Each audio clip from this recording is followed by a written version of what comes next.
up with a football. Now get ready because it's football time in Texas on HoweEnterprise.com. Mason Riggs, look out. He's got the 30, 35. He's got some speed. 50, 45. It's a foot race to the 30, 25, 20. Kiss him goodbye. 89 yards. Here's the voice of Howe Bulldogs football, Monty Walker.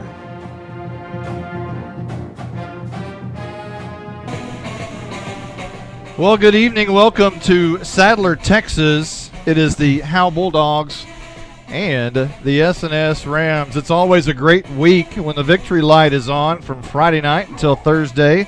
The Howe Bulldogs have started the season 1-0 for the first time since 2015 with an offense that left pondering perhaps, where did all these backs come from?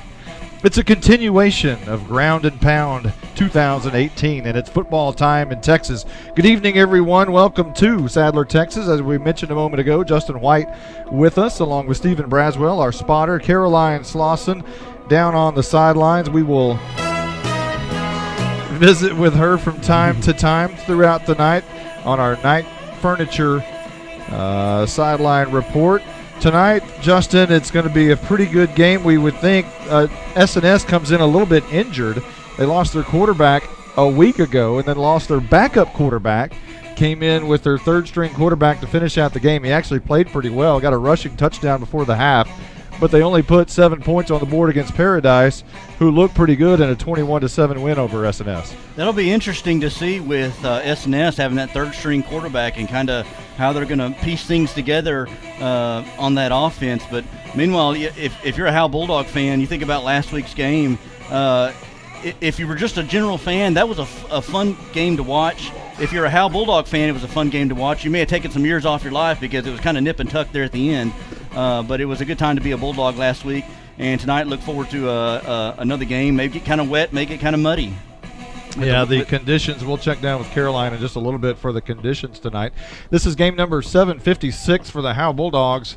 Howe has a record of 383 wins, 348 losses, 24 ties. I don't think we'll ever see a tie again. That all started back on September 20th, 1935. Howe is 1-0, as we mentioned. The Bulldogs start the season with a win for the first time since 2015 when they beat Bonham 41-14 at home that year. Howe is now 9-3 on opening night since 2007 and 24-15 since 1980.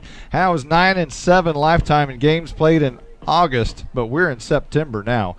Howe head coaches that started 1-0. Bill Jailing just captured his first win of his Howe Bulldog career. He also joined Zach Hudson, Joe Watson, Corey Crane, Davey DeBose, Jim Fryer over Campbell. Jim Fryer beat Campbell back in '85 to get his first victory.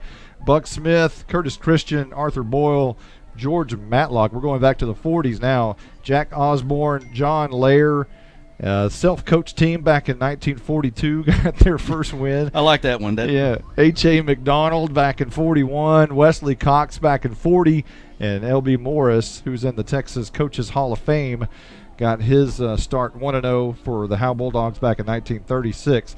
If you have been not paying attention to what's going on with the Bulldogs lately, they're running the football again. Howe accumulated 314 rushing yards last week against Ponder. It's the most. Actually, last year, their highest total was 257. That was against Van Alstyne. Howe's 331 yards last week. Total yards was the most since back in the slot T-Dale West days, other than that 362 they had last year against Van Alstyne. The last time Howe rushed for more than 314 yards was the area championship game in 2016, back when they played Jefferson and racked up 458 that night. That's the Tyler Grisham days. Howe's now won 2 games in a row with last year's season finale over Callisburg and Friday night's win over Ponder.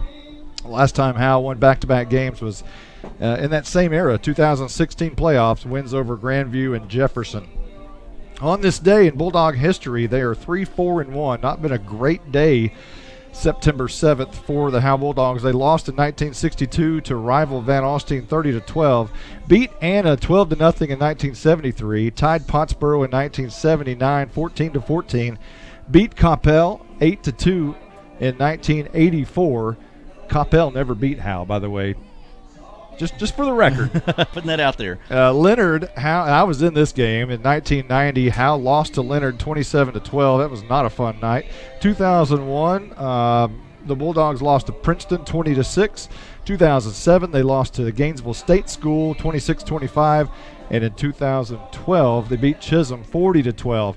When we come back later on, we'll talk about this Howe and S&S history. But right now, let's check down on the sidelines. Let's see if we can hear from Sweet Caroline for our first night furniture sideline report tonight. Caroline, do you hear us?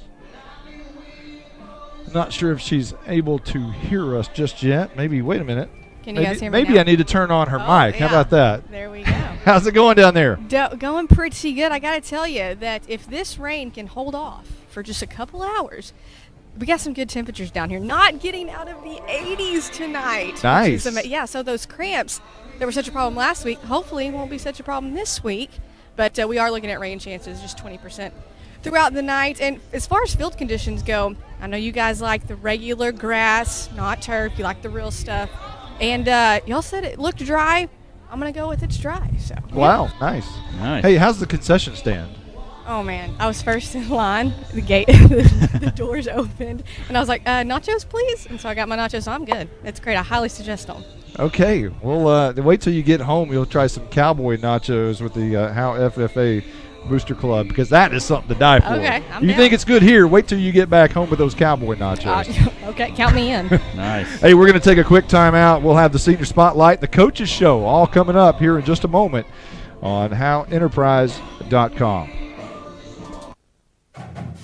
Welcome to the Howe Bulldogs Coaches Show with Bill Jailing. The Coaches Show is brought to you by FBC Howe. Now let's join Monty Walker with Bulldogs head coach Bill Jailing.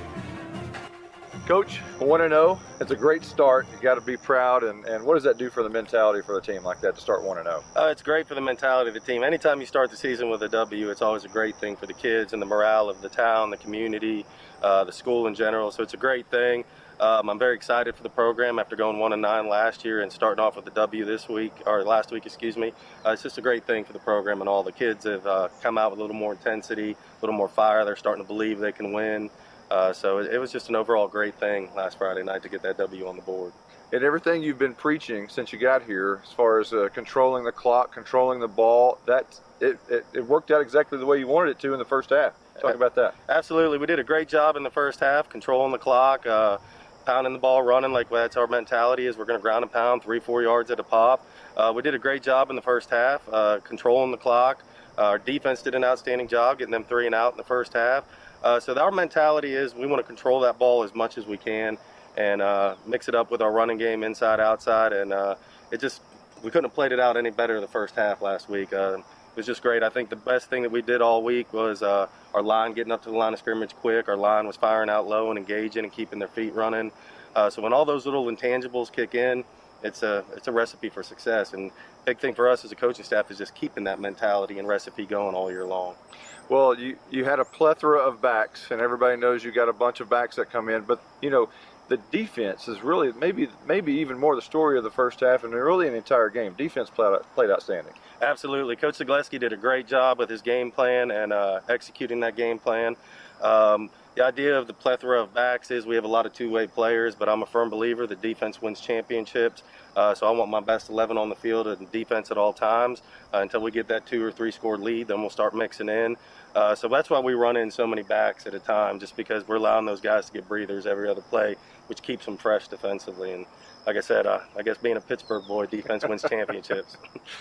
We won't talk about the Steelers kind of stuff. But anyway, maybe the only downfall to the game Friday night that let Ponder kind of hang around was the turnovers, and talk about that a little bit. Yeah, turnovers in our offense will kill us, but penalties as well. But the turnovers that happened Friday night, the main thing that made me excited was that they're all fixable.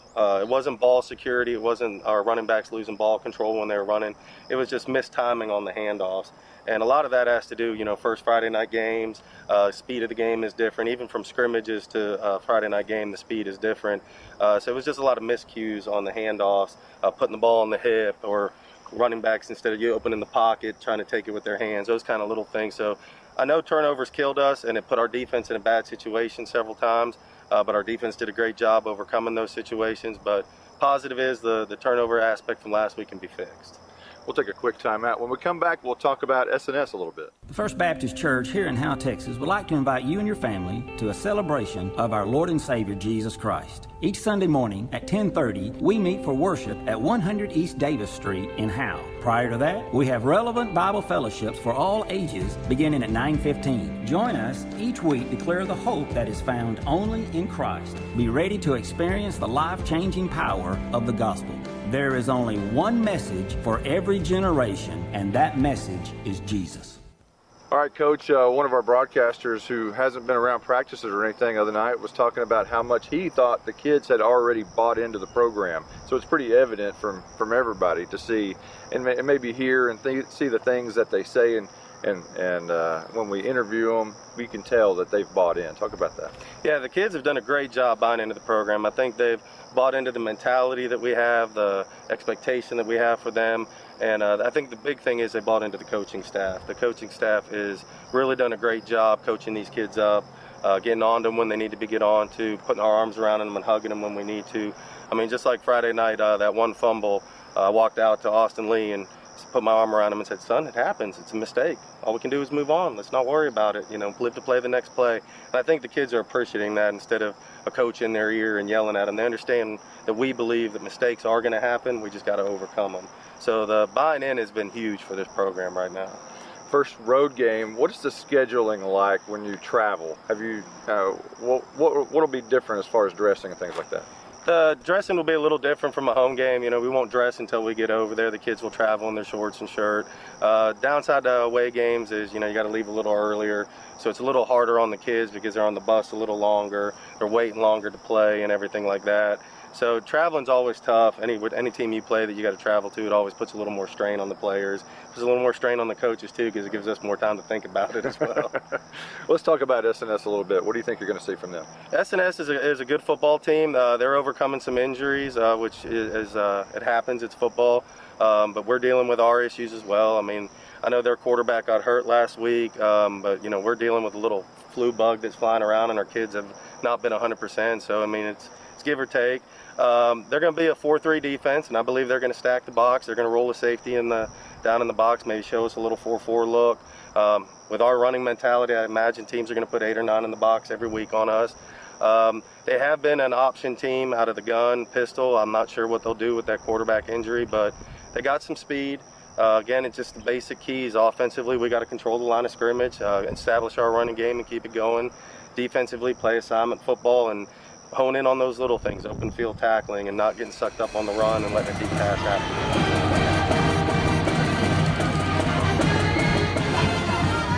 Calling all Bulldog fans to come down to the Sonic in Howe for half-price shakes after 8. Sonic of Howe is where you get great food and big smiles and a little message for our Howe Bulldog football players. Go Bulldogs, fight Bulldogs, win, win, win. It's not just good, it's Sonic good.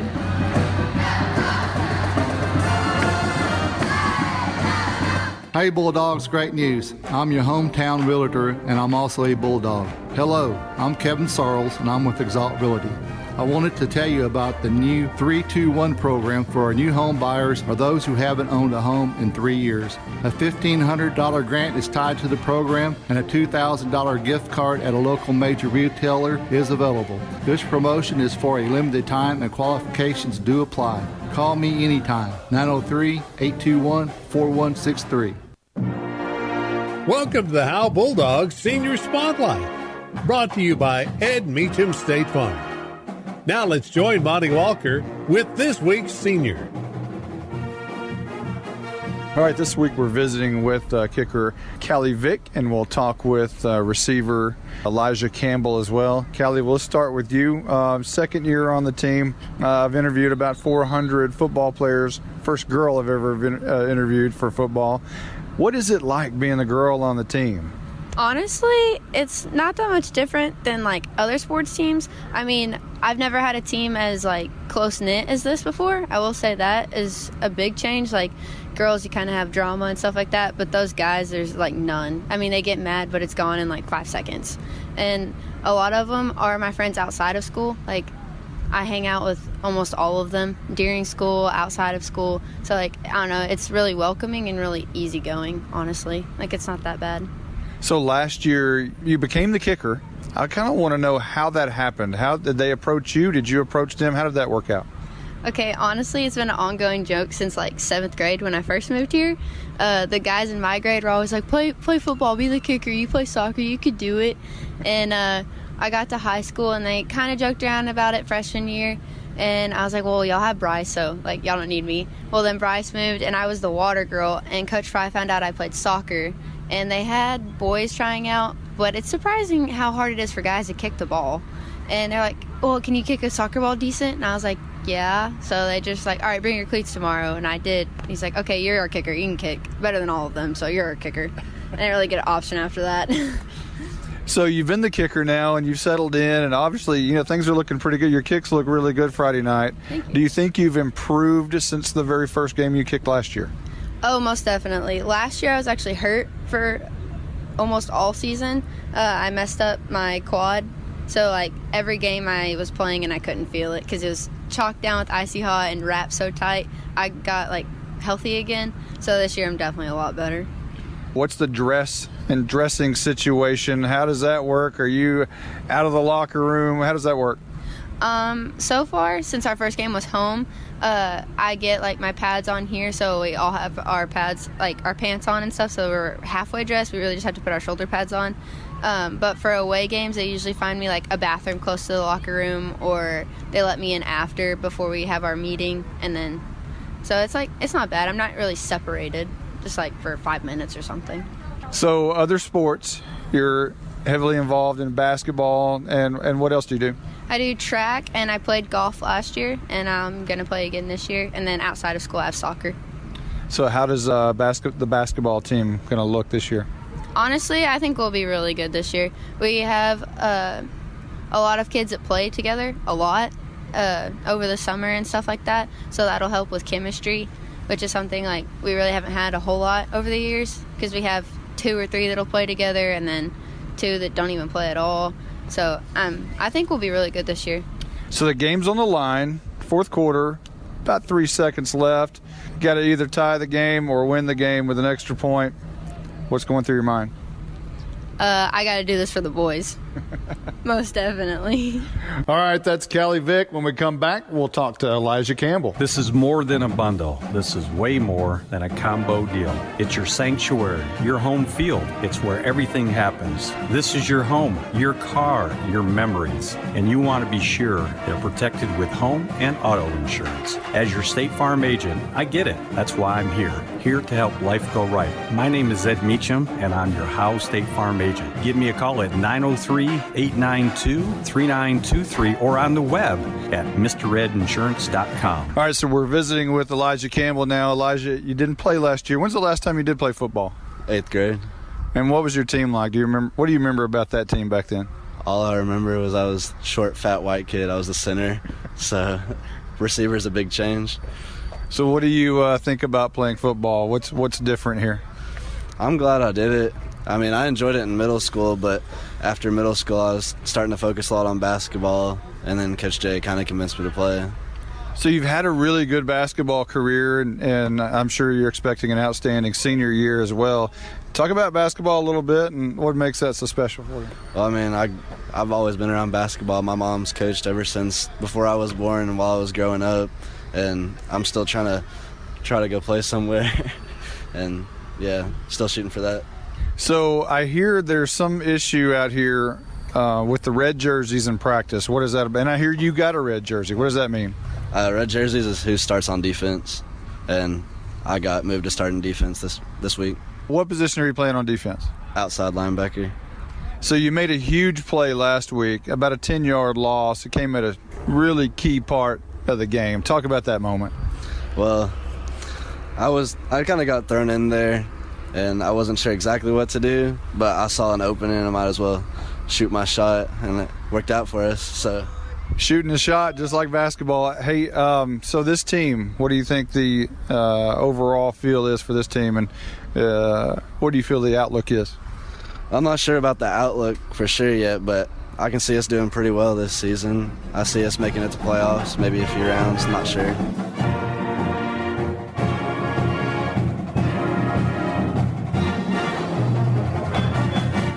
To compete at the highest level, you need reliable teammates to share the load, strong leadership, and unquestionable character. It's true in athletics, and it's true with financial services. At Independent Bank, we understand success on the field is a result of unseen hours of hard work and preparation long before the first whistle. Visit any of our branches, and you'll find local bankers invested in the community, committed to building strong business partnerships and helping families reach their financial goals. Independent Bank is proud to be a part of Howe Student Athletics. Member FDIC, Equal Housing Lender. You're invited to the one and only Buck Snort Barbecue in downtown Van Alstyne, Texas. Your friends and neighbors say it's the best barbecue in North Texas. Now it's your turn to decide. Come taste the difference at Buck Snort Barbecue. For complete information, including menu, location, and hours, click on bucksnortbarbecue.com. That's bucksnortbbq.com. Buck Snort Barbecue in downtown Van Alstyne is a proud supporter of the Howe Bulldogs.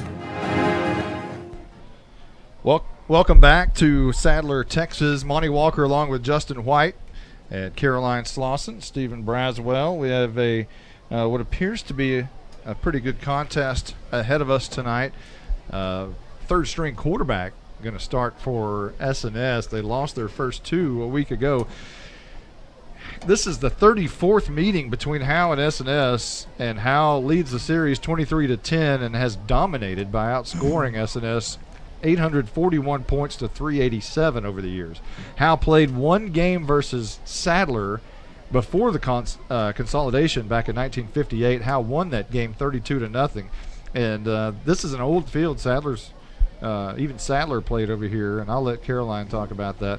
The Bulldogs won 11 in a row over the Rams from 1983 to 1993 and pitched 6 shutouts during that time from 84 to 92. That's back when the Billy Hill days when he was a defensive coordinator, and that was one of those things that he stressed. We are not going to give up points to S&S. I will always remember that. The Bulldogs set a school record 76 points on October 4th, 1991. I was fortunate enough to be on the field that night. It was a 14-0 S&S shutout over Howe that ended the streak in 1996, however. Since that 8-year domination by Howe, the Bulldogs are 6-3 versus S&S going back to 1997, and Howe is 11-5 over the Rams, with the last loss coming in 2007, which was a 28-24 loss over here at S&S. 11-5 at S&S.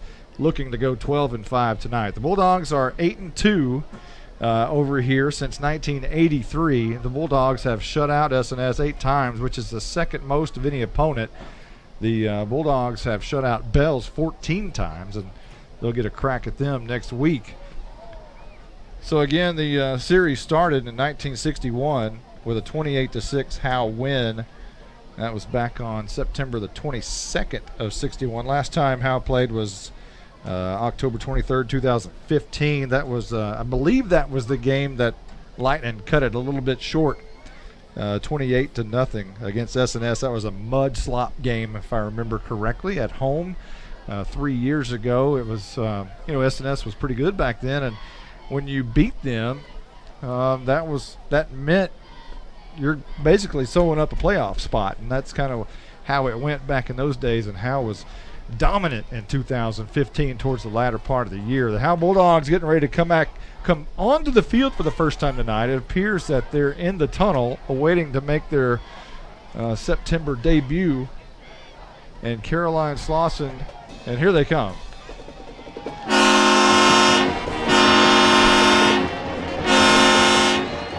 You can hear the horn and the fight song.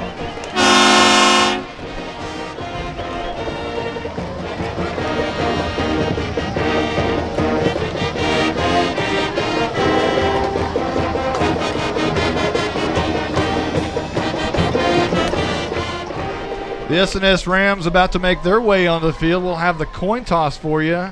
Caroline Slauson, our Night Furniture sideline reporter, will hand the mic. She may hand the mic to the ref as she did A week ago, normally just stick the mic in there. Hey, the ref took it from her. We'll take it. That's a lot easier.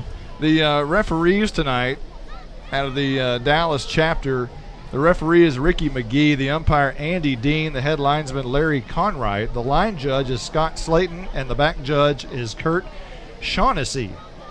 The captains for Howe appear to be Devin Porter, J.C. Helpenstill, Cameron Blesseye, and Mason Riggs. And the home crowd is about to rise to their feet, I believe, as they're waiting on the Rams, who I believe is in the tunnel. I can't really tell down there. But actually, I don't think they're in the tunnel right now. They may not be down there yet. Howe is waiting on them to show up. Howe in their all white. I take that back. White tops, black pants, black helmets, black numbers, but the white jerseys with the black sleeves, so a nice sleek look for the Howe Bulldogs. I'd like to say hello over there to Norman Dickey and Leon Thornhill. I understand they're listening inside the stadium on 99.9 FM, where you can get that each week. Just bring your headphones, listen to the game, and hello Norman Dickey and hello Leon Thornhill. Thanks for listening. Long time. I'm not going to talk about how old they are, but a long time fans. And Norman Dickey, obviously the most wins here for the Bulldogs, coached here in 1964 through 1975, I believe. 76, take that back. I'm sure he's quick to correct me over there.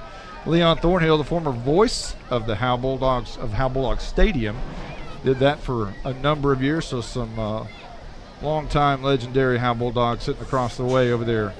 And we welcome them. And we got a pretty good Bulldog crowd that came to SNet Sadler tonight. Yeah, it's a pretty good crowd along the way on the east side of the stadium.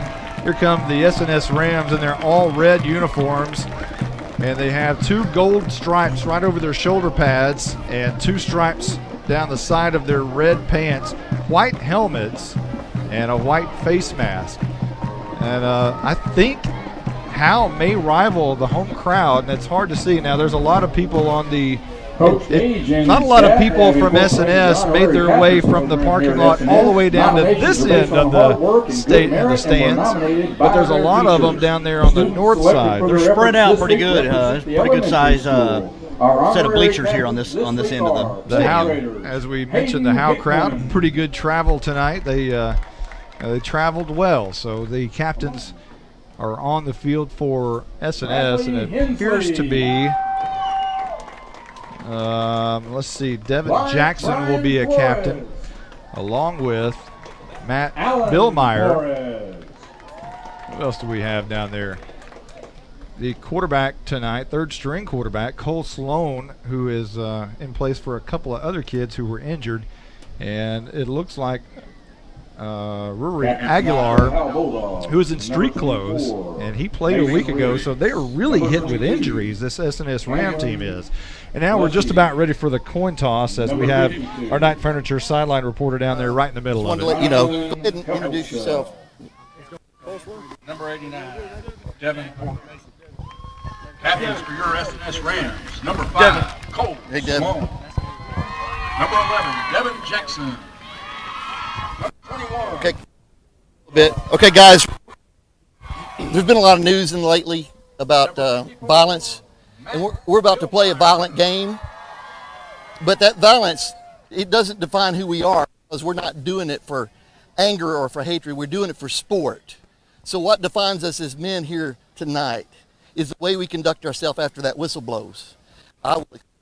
Gentlemen, there may be times in the heat of the game that we come to you, captains, and ask you to remind us to get up and be the better man. This is referee Ricky McGee. Game. Okay, now visitors, you get to call the flip. So here's the head side. What are you going to call? Tails. He's going to call tails. Mason Riggs called tails. Andy, looking for tails. One to toss. You want the ball. You want to receive. Okay, which goal would you like? Howe won the toss, and they're going to receive. So put your backs to your end zone. Put your backs to your end zone. All right, there you have it. The coin toss was won by Howe. Mason Riggs called tails. Tails it was. Howe wants to receive the football, and which is different than a week ago and different than in typical past. They usually defer, but they want the football tonight. Howe wants to score early, and that's what they plan on doing. I was a little surprised by that, but I know Coach Jay wants to eat time off the clock, so he wants to get the ball off first and start eating time right off the top. We're about ready for the national anthem. We're going to take a quick time out, and we'll be back with kickoff time here in Sadler, Texas. Exceeding your expectations is what we strive for here at Scoggins Funeral Home in Van Alstyne. Since the beginning, affordability has been at the top of our checklist. Every day, we're proving that funerals don't have to be expensive. From our facilities to having a personalized service, all of the details are addressed. Nothing can cause you more disappointment than poor quality. Make it special. Make it Scoggins Funeral Home. We put our name on it. Tommy and Bobby K. Scoggins are here with you in your time of need. Visit scogginsfuneralhome.com. If you're looking for a welding company that will always meet your expectations, we are just the team you need. Robertson Welding Service can do industrial, commercial, or domestic. Robertson Welding Service guarantees the quality and satisfaction of your project at a fair price. We provide precision, custom, and repair service in all steels. We even weld aluminum and stainless. You can be comfortable that Robertson Welding Service is the right company for your project. We can be found on Facebook, or you can call us at 903-328-6588. That's 903-328-6588.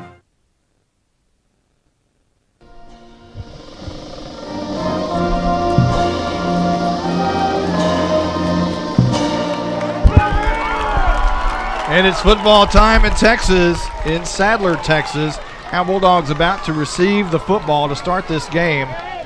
And we will surely see back deep for Howe. Jalen Thornton, Bryce Krantz, and Arturo Lauder. A week ago, Lauder took the opening kickoff and took it back to the 1 yard line, but a flag brought it back to the 40, but no problem for Howe. They scored pretty quickly on the drive to start the 2018 season and looked pretty good on offense a week ago. We saw some of that speed from Lauder on kickoff returns. He had a couple of reverses there, ran 3 times for 36 yards, 5 for 31 yards, had a couple of touchdowns. So maybe we can see a little bit more of that speed. And they got Krantz back there as well. Who else you say? Thornton. So they got some wheels back there if they can get some good blocks and get some holes developed.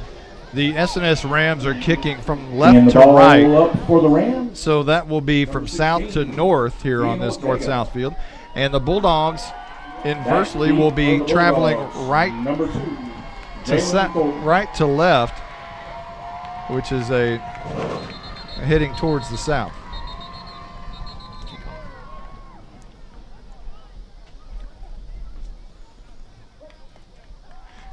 And we are just about ready for our Tech Wave kickoff to start this game. As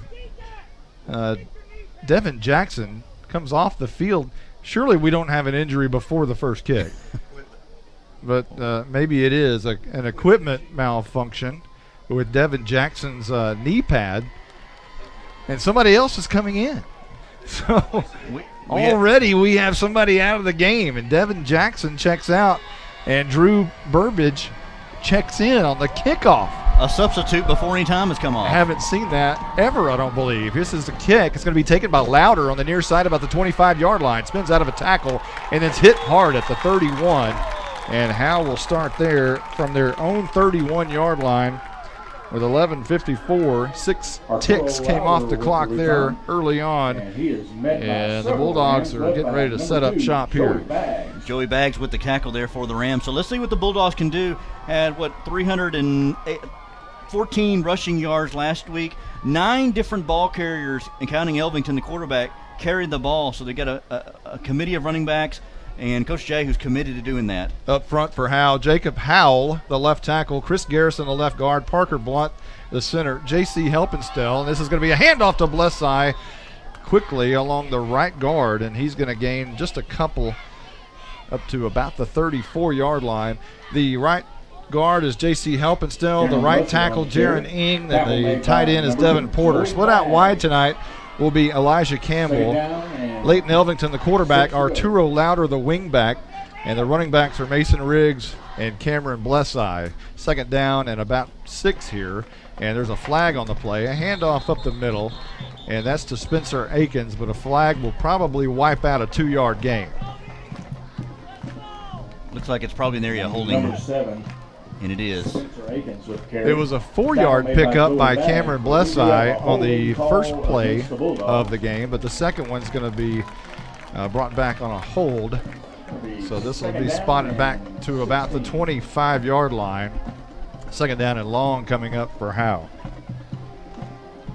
So let's see what we can be an interesting play call here on second and long. We didn't see a lot of second and long or third and long type plays last week, so see if they can gain some yards and get them a little bit more breathing room for the third down. Here's a handoff, and Louder shakes one defender, turns around, tries to run the other way, but he's hammered. This is going to be a loss unless he got back to the line of scrimmage, but it's going to be a 1-yard loss back to the 24-yard line. That reverse last week worked several times, got him a couple of touchdowns for Louder. You know, when we kept calling it a reverse last week, it's not really a reverse. It's really, we ran that back in the 80s and 90s. It was what it used to be the 45 tackle trap, where the wing back comes across from the far side. It's more of a trap play from the wing instead of a reverse. Here's a handoff and a big hole right side. Look out, Cameron Blesseye. He's got midfield to the 40. Chased down at the 30, breaks a tackle, and he's out of bounds on the Sadler and South Maid side of the field at the 25-yard line. A third down and long situation there, and Blesseye, a big hole open up on that right side between that guard and that tackle, able to take it down almost down to the 25-yard line. 51-yard run. And we saw some of the little open field speed there of Cameron Blesseye. He's got a little bit of speed with that power. From the 24 to the 25, math tells me that's 51. But I'm not good at math. Maybe old Norman Dickey, he used to teach math. He's probably over there calculating that up. 1st and 10 for Howe, right to left, 10:14 on the clock. Man in motion is Louder, coming from right to left. Hand off to Spencer Akins, another flag down. This was going to be good for 2 yards. However, check the flag. Number 7, Spencer Akins. Aiken with the second carry, and second time he's carried is the second time there's been a flag down. With the tackle for the ran through is a flag. Which is no fault of Aiken, but Aiken's got to be thinking, man, every time I catch the ball, there's a flag. Yep. It's going to be a holding call. First down. They'll back that one up 10 yards. Aikens, of course, his brother was a really good wing back in that slot back in the slot tee. And Akins is trying to do the same thing with this kind of a speed back that his brother was. This time it'll be 1st and 20 after the penalty, back to the 35-yard line. Again, another long yardage situation for the Bulldogs. Ended up not being a problem earlier. This is going to be a quick hitter right up the middle to Blesseye. Maybe good for a yard on 1st and 20. And on the stop for S&S. Yeah, the interior line, there wasn't much of a hole there for Blesseye to get through like he had earlier. And they're determined to keep him in between the tackles. Bill Meyer came up with a stop for S&S. It'll be 2nd down and 19. Again, Howe right to left, Elvington under center, 2 wings, and now Riggs goes in motion. He gets the toss, coming right side, looking for a block, gets a couple of them, and he bangs over a defender at about the 30-yard line. Good for about 4 yards to the 30. Riggs, who had 4 carries for 44 yards last week.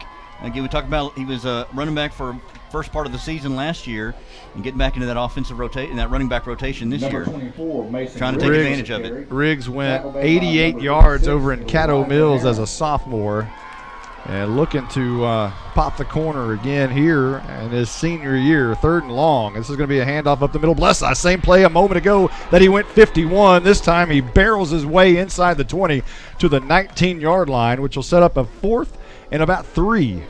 Blesseye, I tell you, he's not going to juke. He's not going to go around. He's going to mow right over you, and look like maybe the safety got the brunt of that, and he's going to be short 4th down and 4 maybe, and this is 4-down territory here for the Bulldogs. 11 yards for Blesseye on that carry. It's 4th and 3.5, 4 yards with 8:30 on the clock and rolling here in the first quarter. Split out wide is Campbell to the near side. Elvington is going to hand off. Austin Lee up the middle for the first time tonight. He has a 1st down and more. Kiss him goodbye. It is touchdown time in Texas. Austin Lee went in on the action. First carry of the night, first touchdown of the night for the Bulldogs. A 19-yard scamper for Austin Lee on his first carry of the night. And second touchdown of the season. He had one last week, too. So Callie Vick here for the PAT. She was banging them through earlier in pregame. The bad snap, and going to fire and roll away with it is Elvington, looking to throw it now in the end zone. Throws it, heaves it, jump ball in the end zone. Campbell went up for it, and two Howe Bulldogs went up, and it falls incomplete. Had both of them not been there, one of them would have caught it, but Devin Porter and Elijah Campbell both went for the rebound, if you will, and both came up empty at 6-0 with 8:16 left to go in the first. We're going to take a quick timeout. We'll be right back right after this.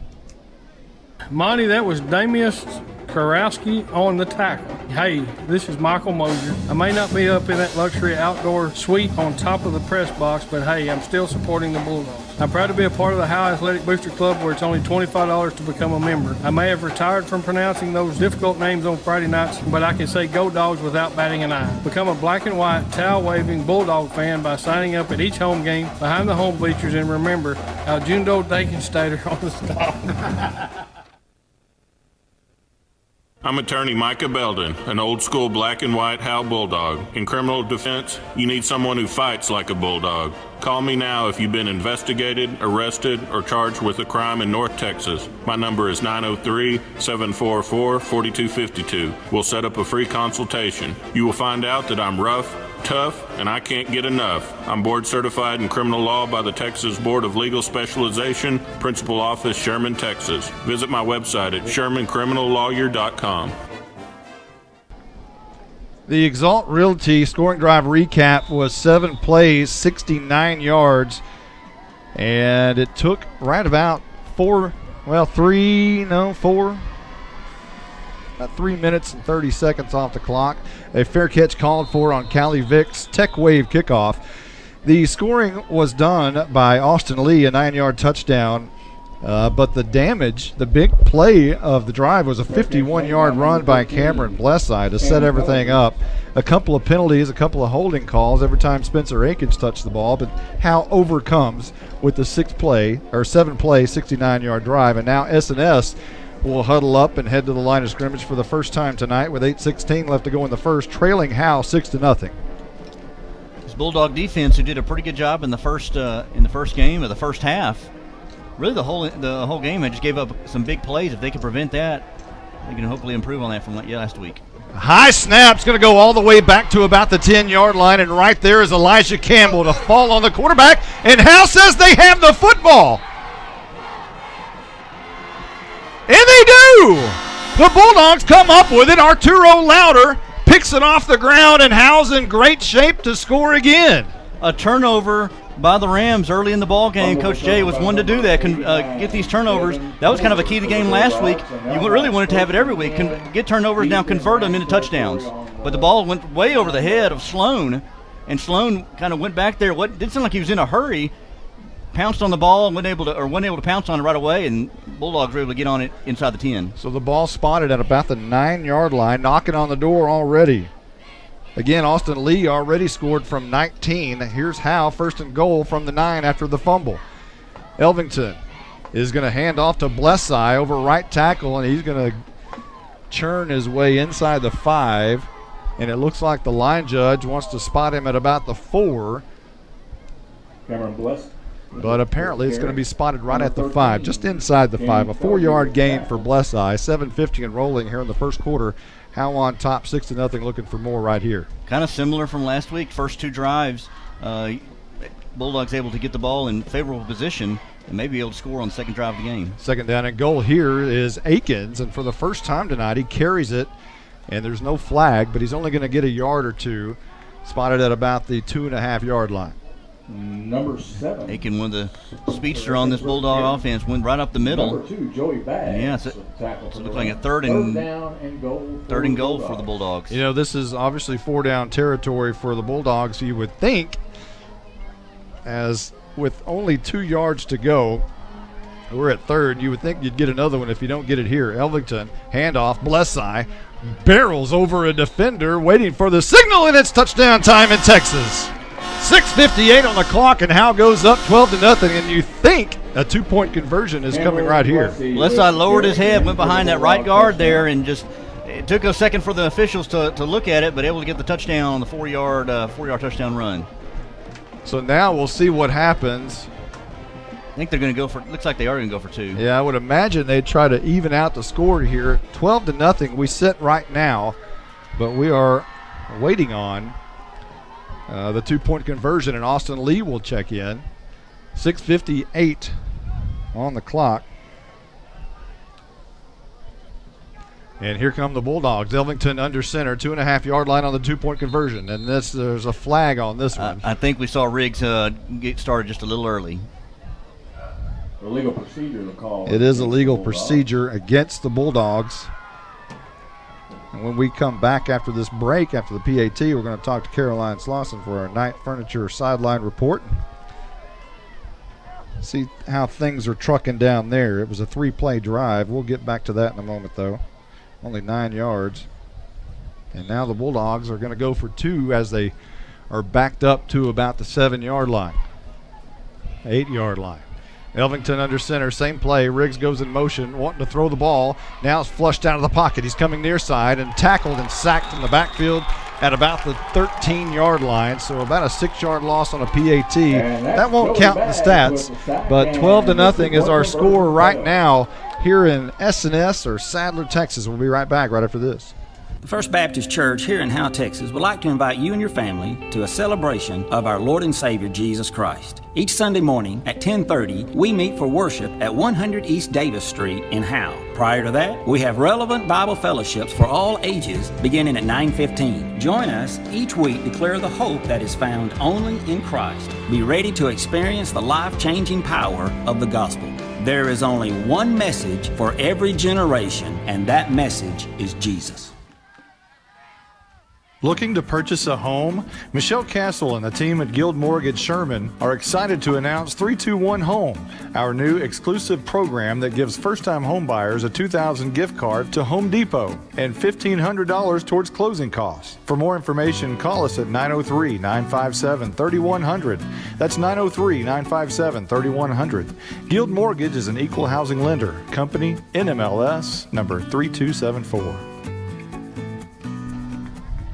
We have an Exalt Realty scoring drive recap of 3 plays, 9 yards after the fumble recovery by Arturo Lauder and the bad snap by S&S on their only play tonight. Here's Callie Vick's Tech Wave kickoff. It's going to be fair catched, called for, and caught at the 31-yard line, and that's where S&S will take up and set up shop. Let's check down with our Night Furniture sideline reporter, Caroline Slauson. What you got for us? Well, guys, just like last week, things are rocking and rolling here in the first quarter. I told y'all earlier that last week it was hard for me not to do the cheers with these girls, but I'm about to just give up because the fight song's been playing a lot down here. I'm just about to do it with them. We're pumped. I don't think anybody's going to think less of you if you go ahead and do the fight song cheer. 6:57 on the clock here in the first quarter. Howe on top, 12-0. S&S trying to call their second play. And we'll see if this snap's any better. It's a high snap brought down. This is going to be a handoff to the near side, and I believe on the handoff is Angel Ortega. And he is good for maybe a yard. But the story for the S&S Rams is last week they lost their starting quarterback, Jace Howard, who went out early in the game. They brought in Jake Reynolds, and Reynolds looked pretty good running the football up the middle. Looked very similar to Bryce Krantz in the shotgun running that read option. And then he got hurt, and in comes Cole Sloan, and he is the quarterback tonight. So third-string quarterback, former receiver, and he's going to hand off up the middle to Mullinex, and he's going to run into a brick wall after about 2 yards. Austin Mullinex is only about 5 foot, 5'3" at the most. Very similar to a lot of those backs Howe had back in the 80s.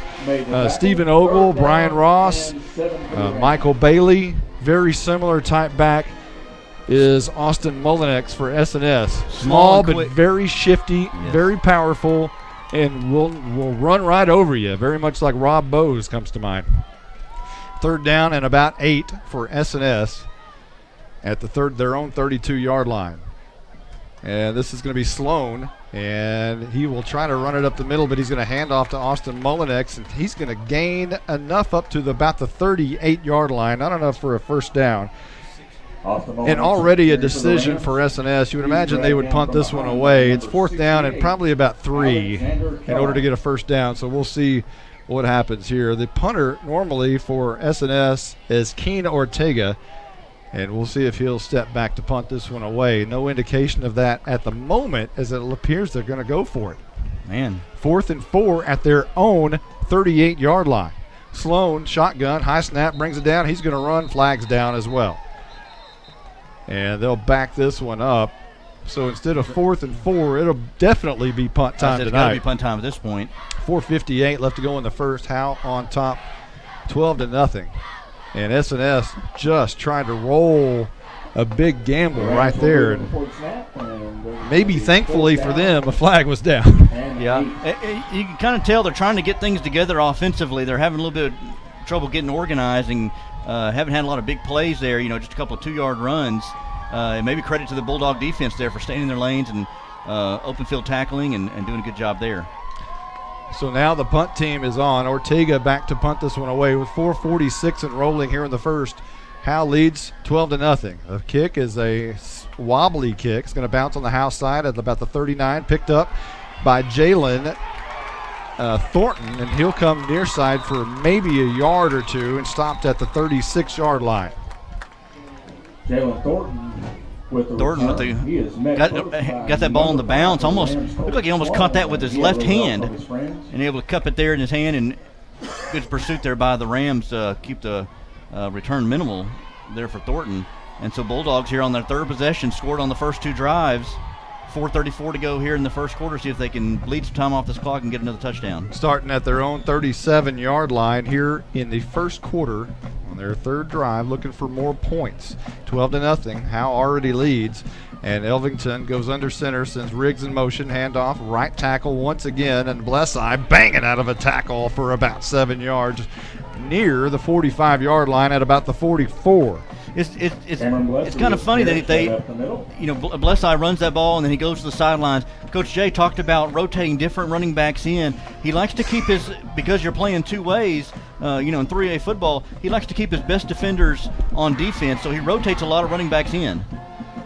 So we saw Blesseye run the ball and then he goes to the sidelines. 2nd down and 3 here, and this will be a misdirection near side. Spencer Akins has the ball roll away from him, but he grabs it out of the air. First down run inside S&S territory. That was dangerous to the 44-yard line. He had the handoff and looked like he tried to spin it on his finger there for a second like a basketball. It just kind of got out of his hand for a little bit, corralled it in, and got him a good gain for a first down into Ram territory. 16-yard gain for Spencer Akins. It'll set up 1st and 10 for the Bulldogs. And you talk about that defensive line for S&S. Their quarterback, Jace Howard, was also their defensive end. And when he went out a week ago, it made their defense much weaker. As you lose a starter, any team gets weaker. Here's a toss. It's Joseph Brennan running from left to right. He breaks a tackle. He's got speed up the middle, and he finally is brought down after a first down run at about the 27-yard line. Brendan, who only had 2 carries for 9 yards last week, but we see a little bit of his speed, and he shows a little bit of a power too.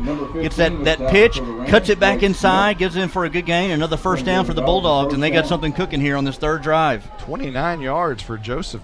That's not right, is it? 17 yards for Joseph Brennan. 1st and 10, right to left, Brennan, and this will be a handoff, but flags are down. It was going to be a handoff over right guard by Austin Lee, but this one is going to be a false start against Howe, and it'll come back. So penalties again. Yeah. Early on, they put themselves in long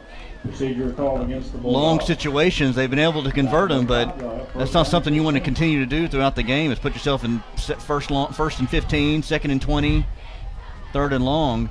At some point, the Rams may end up figuring that out. That moves the ball back to the 32-yard line, where it'll be 1st and 15 for Howe. This drive started at the Howe 37. So they're moving the ball at will. Elvington goes under center, handoff to Louder on that trap play to the near side, looking for a block. Can't get the seal block from Akins, but does get enough to pick up about 6 or 7 yards to the 24-yard line. So give him 6 yards. Yeah, just a lot of movement there. You fake to one running back and then hand off there to Louder, coming around on that trap play. And, that's the thing about this slot T offense. There's a lot of movement, a lot of misdirection, a lot of decoys there. You got to keep up with who's got the ball. 2nd down and 7. Says the scoreboard, 2:31 and rolling here in the first quarter, 12-0. Howe in the lead. Elvington moving a man, Blesseye, over a little bit to the left. Now a man goes in motion. This is going to be 2 men in motion. You can't do that, as it looked like Harmon and Blesseye were both moving a little bit in motion. That one kind of was sloppy from the beginning. So that'll be another penalty, and that'll back them up 5. 2nd down and probably, 12 coming up? Yeah, it looks like it. Bulldogs had 2 guys moving at the same time there. So they'll spot it now at the 29-yard line. Just a little sloppy. That's okay. I mean, you can overcome those things, but it's a little bit sloppy on the flag. They're moving the ball. It's just, these are just small discipline things they can get in between possessions. They can kind of get ironed out. 2nd down and 12. Elvington wants to throw the football and looks down the field, has a man, and is caught by Blesseye inside the 20 to about the 17-yard line. Close to a first down. I like that. A nice little play action pass. Had a little bit of time out there. And then has who was that, number 10 we said? Campbell rolling out there and able to find Campbell downfield. That was Blesseye on the reception. I'm sorry, Blesseye. So a 12-yard pickup will set up a 3rd and very short. They may even pull the chain. No, they're going to go ahead and say first down. They'll move the sticks at the 17-yard line. So Howe with a fresh set of downs with 1:37 on the clock in the first. The clock is stopped while they move the chains. Here is Austin Lee up the middle, and he bangs over a defender, still turning his legs in the end zone. It's touchdown time in Texas. Austin Lee again showing that power, bounced off one guy, kept churning those legs. He didn't stop moving those legs, and I think that's what got him to the end zone for the 29 long yard touchdown. 17 yards. I'm sorry. 17 yards caps off a 6-play drive, and Howe just keeps on going. And Lee with the 2nd touchdown of the night, 3rd of the season. So we'll see if they try the 2-point conversion again, and I have a feeling they will. Right now it is 18-0. Howe in the lead here in the first, and going for 2 are the Bulldogs. Elvington under center. He's going to hand off. Right side, Blesseye, and he's in. It's 2-point conversion time in Sadler, Texas. 20-0. Howe in the lead early on, and looking good. Other than the flags, the offense looks pretty good. We'll be back right after this timeout. Calling all Bulldog fans to come down to the Sonic and Howe for half-price shakes after 8. Sonic of Howe is where you get great food and big smiles and a little message for our Howe Bulldog football players. Go Bulldogs, fight Bulldogs, win, win, win. It's not just good, it's Sonic good.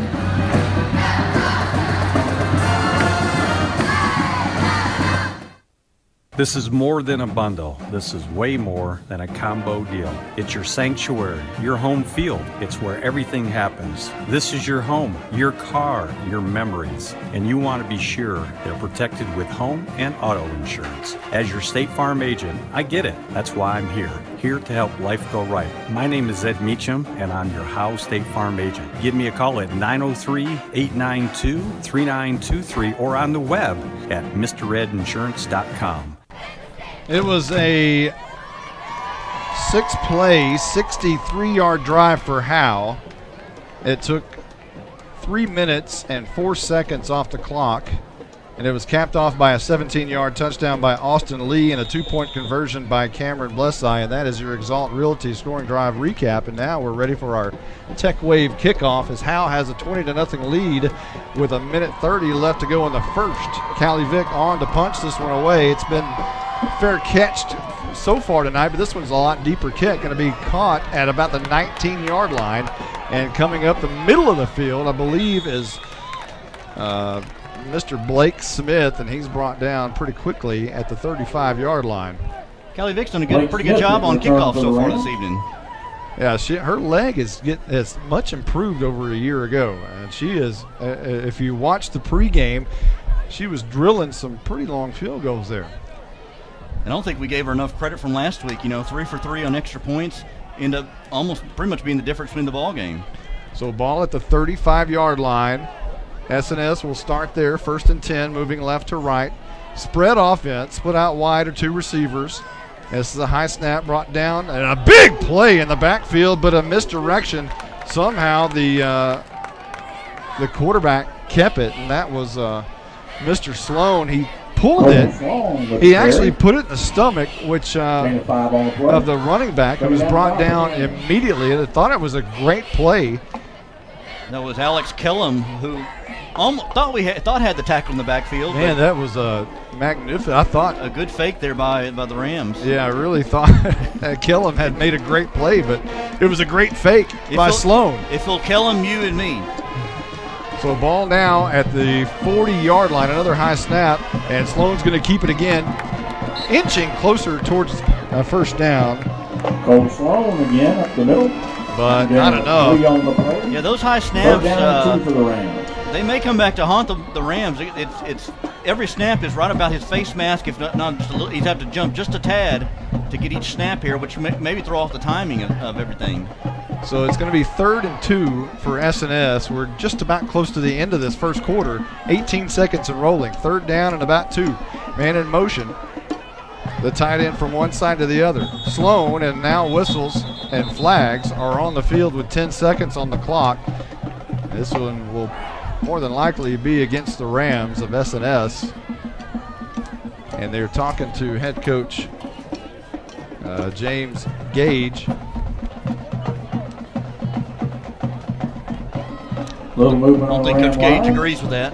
We haven't talked about Gage yet. He is overall 15 and 19 here at S&S, and is the former Barbers Hill offensive coordinator.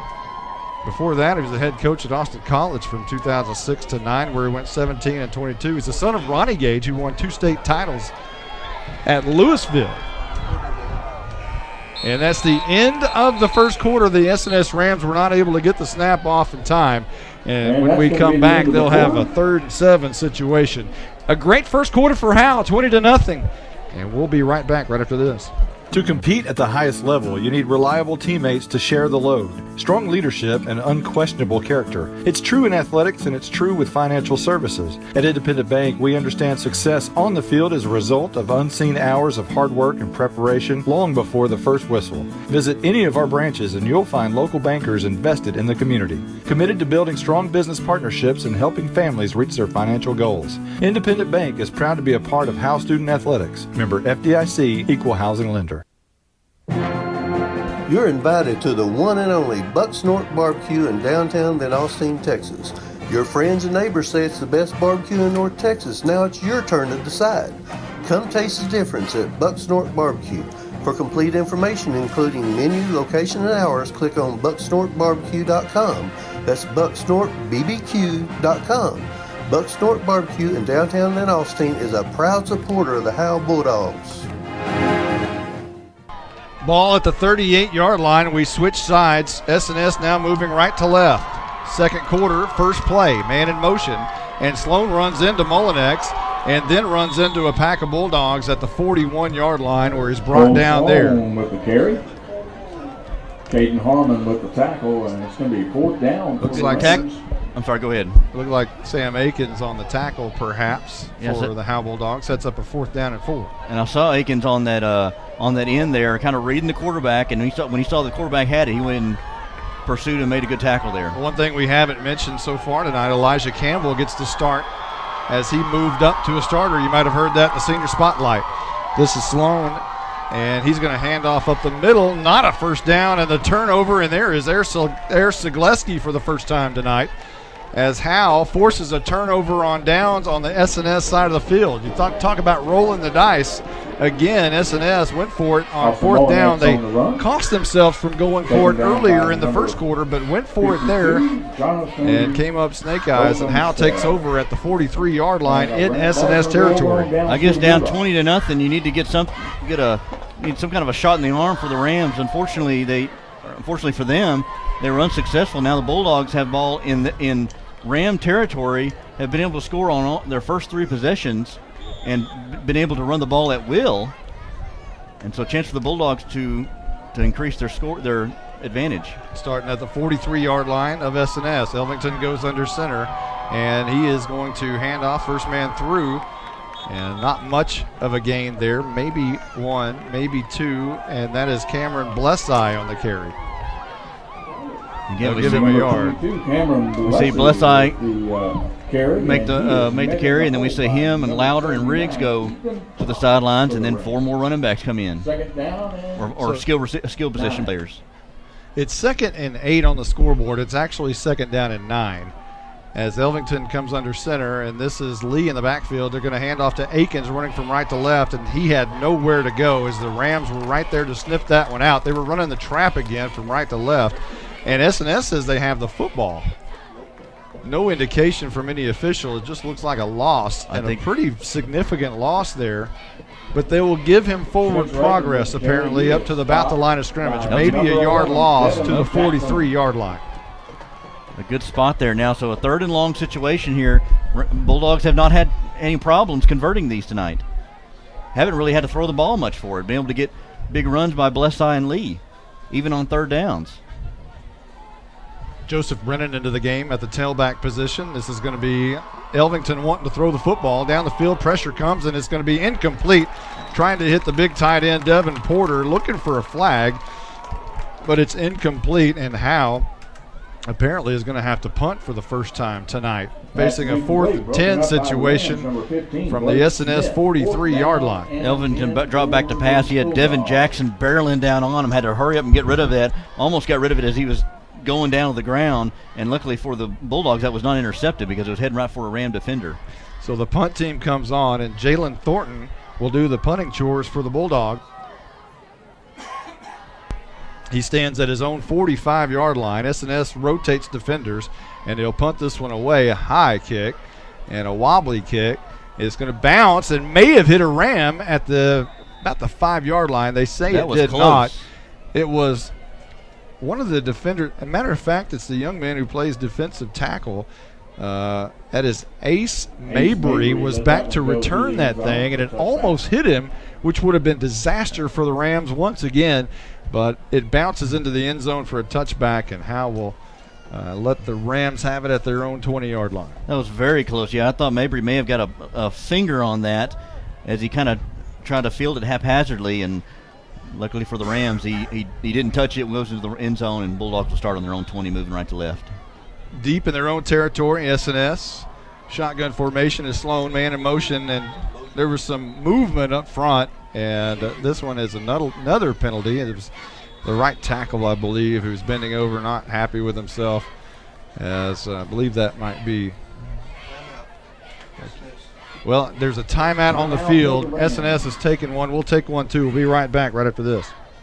Exceeding your expectations is what we strive for here at Scoggins Funeral Home in Van Alstyne. Since the beginning, affordability has been at the top of our checklist. Every day, we're proving that funerals don't have to be expensive. From our facilities to having a personalized service, all of the details are addressed.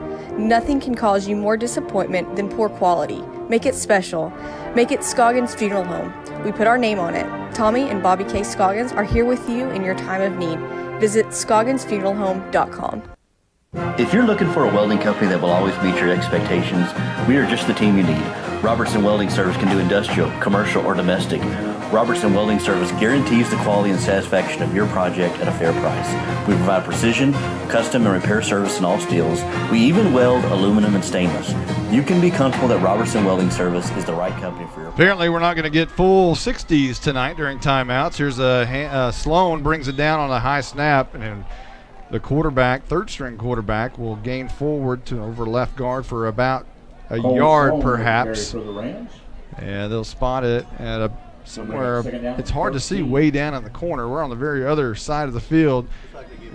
Apparently they'll give him 2 yards up to what appears to be the 17-yard line. Again, another kind of a high snap there for Sloan, and it takes him about half a second to get that, but that gives him more time for the Bulldogs to get to him. Mullinex stands right behind him. He's going to get the carry here and is met right at the line of scrimmage and brought down immediately. And this is going to be another 3rd down and long situation, as that was probably a yard loss. It looks like the line judge is standing at about the 16, which would make it a 1-yard loss. Lee coming there from his linebacker position, found a hole there and able to swallow up the running back there for a loss and puts them again in a 3rd and long, 3rd and 14 situation for the Rams. This is where the Bulldogs, again, their defense played well last week and continue to do so tonight. You would imagine they'd pin their ears back right here, 8:35 on the clock. Sloan in shotgun, 2 wings, man in motion, wants to throw. Looking down the field, wide open receiver, and it's caught and out of bounds at the 33-yard line. On the reception is going to be Baggs. Joey Baggs on the reception with 8:22 on the clock here in the second, and that's going to move the sticks. Baggs streaking down the sidelines, just kind of found a hole there in the defense all by himself, and able to get a 1st down, convert that 3rd and long situation for the Rams. One of the first few times we've seen Sloan throw the ball. 17-yard gain on the pass and catch from Sloan to Baggs. 2 slots rather. Sloan, shotgun, man in motion. They're going to fake the hand to him. Sloan's going to keep it over left guard. Is hit by Elijah Campbell, but he tries to spin out of a tackle and finally brought down by Devin Porter as he spun out of Elijah Campbell's hit. But Porter was right there to capture him and bring him down after a minimal gain of about 3 yards. Yeah, good job there by Porter to finish him off and slung him down rather rudely. Make sure he didn't go any further than the 2 or 3 yards. It'll be 3 yards officially. 7:55 on the second quarter clock. 20-0, Howe in the lead. And just trying to get the football back and churn this clock. Shotgun with Mullinex standing right behind Sloan. Man in motion again. And that's Baggs. He's going to get the carry from left to right, and he's hit hard on the left edge. Howe defense has just been stingy in the first 2 weeks. And right there, a big pop. I believe that was Mason Riggs. Trying to stretch the defense, trying to go on the jet sweep there, but Riggs was not having any of it, stayed in his lane and made a good open field tackle. Coach Jay talked about the little things that they want to capitalize on this or do better on this week. We're talking about open field tackle. Did a good job there by Riggs. 3rd down and 8 coming up for S&S as they're moving right to left. Sloan came off the field for a moment, wanted to talk to head coach James Gage, but now he trots back onto the field, calls the play in the huddle, comes back to the line of scrimmage. 3rd down and 8. 2 men split wide to the right with 2 slots and Mullinex right behind Sloan in shotgun formation. Sends a man in motion, and Sloan's going to keep it right up the middle, and he's hit by Dyson Dillard after 1, maybe 2, maybe 3 yards. Not enough for a 1st down, but if S&S will go for it from 4th and about this situation a moment ago, you'd think they'd do it again. However, there's lots of substitutions here. Looks like they're going to punt there, but good job by Dyson Dillard, a pillar in the middle of that 3-man defensive line. Stayed right there, stayed in his lane, and able to take down Sloan there for a minimal gain. And it will be Aguilar back to punt this one away. I take that back. That's Ortega. Stands at his own 25-yard line. Arturo Lauder and Jalen Thornton stand at their own 30 to return this. Another high snap. This one's going to go back to about the 10-yard line. Trying to pick it up is Ortega. He's running for his life on the right side and down inside the 10 at about the 6-yard line. I believe, is that Aiken? If you turn around, I believe that is... it might be Harmon. Ortega is able to but either way, it was I believe that was Harmon there, number 4. Yeah, ball goes over the punter's head, and I tell you what, you think about that situation, trying to pick up the ball, and you got to try to either punt it or do something with it, and you got 4 opposing players coming right at you, and he tried to get away, but good job there by Harmon to take him down with a shoestring tackle, and Bulldogs now sitting in really good field position, 1st and goal at the 7-yard line. I was talking to Caroline. We'll check down with her in a moment. This is exactly how Howe scored 76 points here in 1991. This looks familiar, huh? Yeah, the S&S tried to punt on a windy night, rolled into their own end zone, recovered by Jared Kilo for a touchdown that night. Here's a handoff right up the middle, and barreling and rumbling, not in for the touchdown, but at the 1-yard line, I believe, a 6-yard gain by Blesseye. He is met in the backfield, but he is Blesseye just making a living there, just in between the tackles on these hard runs. And I tell you what, I said last week, you're going to have to bring your hard hat and your lunch pail when you want to tackle guys like Blesseye and Lee, because they're not going to go down with just one hit. Second down and goal coming up for Howe as Austin Lee is checked in at fullback. Spencer Akins, the tailback. This is a handoff to Lee over left guard, and he is in for the third time tonight. Austin Lee is in the end zone. It's touchdown time in Texas. 5:17 on the clock here in the second quarter, and Howe moves up 26-0, awaiting this PAT. Yeah, Lee, just a quick handoff there, behind that left guard, and they're just having a hard time stopping this interior run game by the Bulldogs. It looks like they're going to kick the extra point. Yeah, Callie Vick on for the PAT. Elvington to hold. The snap is better. The kick is up, and the kick is good. 27-0 now. Howe in the lead all over S&S here in the first half. We'll take a quick timeout. We'll be right back right after this. If you're looking for a welding company that will always meet your expectations, we are just the team you need. Robertson Welding Service can do industrial, commercial, or domestic. Robertson Welding Service guarantees the quality and satisfaction of your project at a fair price. We provide precision, custom, and repair service in all steels. We even weld aluminum and stainless. You can be comfortable that Robertson Welding Service is the right company for your project. We can be found on Facebook, or you can call us at 903-328-6588. That's 903-328-6588.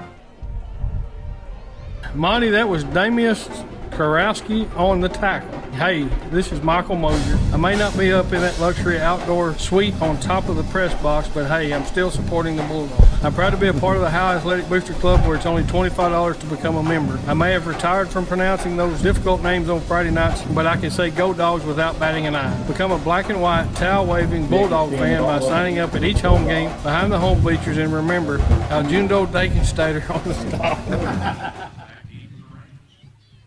Welcome back, as here we are at Sadler, Texas, where Howe has a commanding 27-0 lead. We are not yet to half. 5:17 yet to go before the half. Callie Vick to boot away this Tech Wave kickoff. It's a line drive kick. Going to be a pretty good one. Caught and then dropped, picked up at the 20, and coming near side and brought down after about a 10-yard gain on the return up near the 30-yard line. And believe on the return tackle made by number 21, Jamie Cameron Felage. I can't even see in here tonight. Samuel Cherry.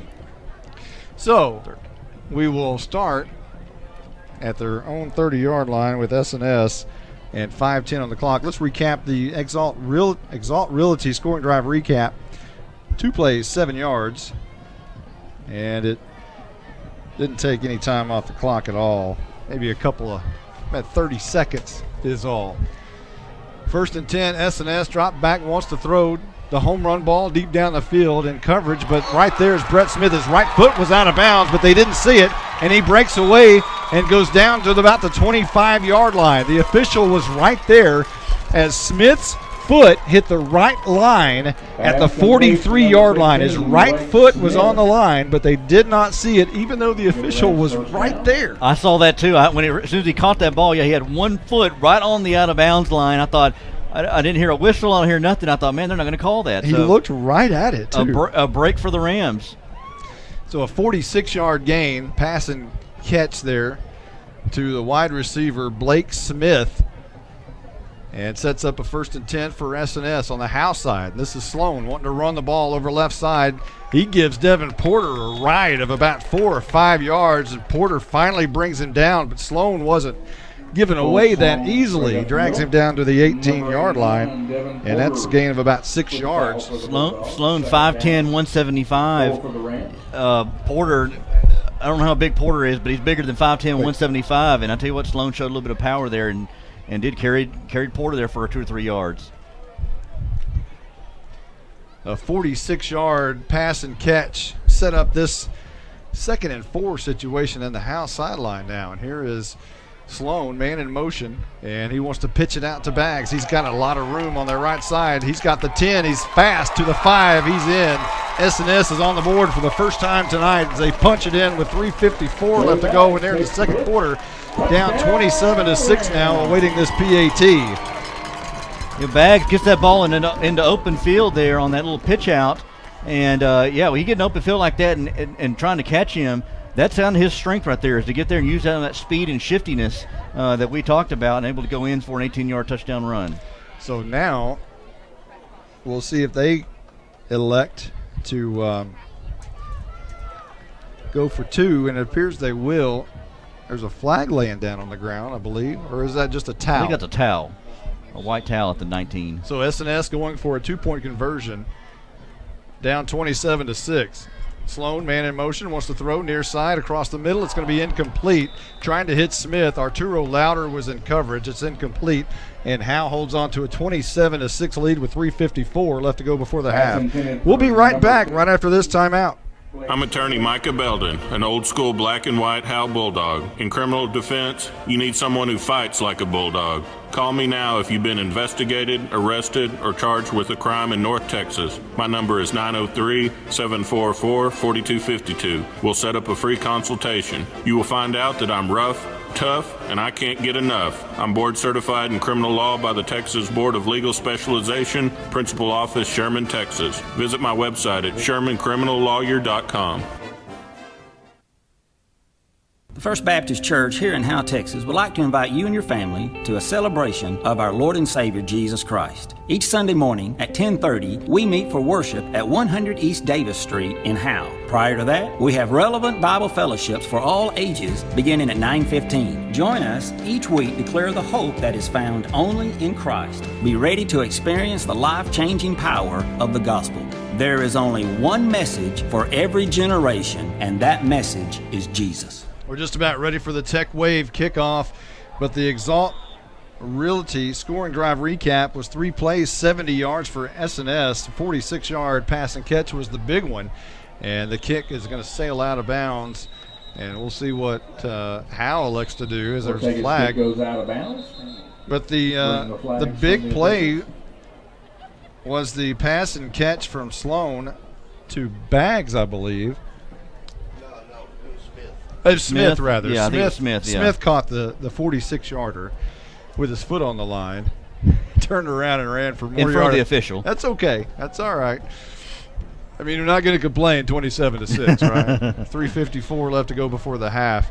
But the scoring drive recap, and the drive only took a minute and a half off the clock for S&S, which is not real good if you're S&S, because that means Howe's going to get the ball back, and they're going to keep it probably for the remainder of this first half.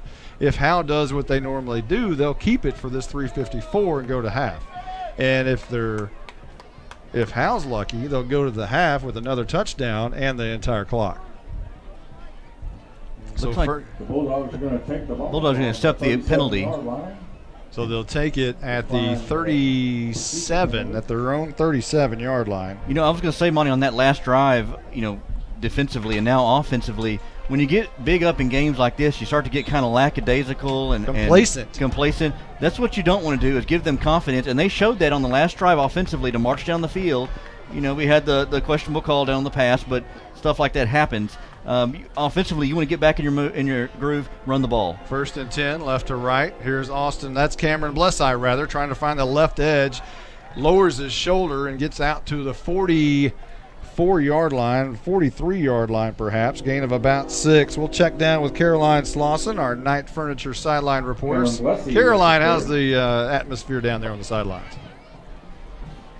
The atmosphere down here is we're still rocking. Are you still cheering? I am.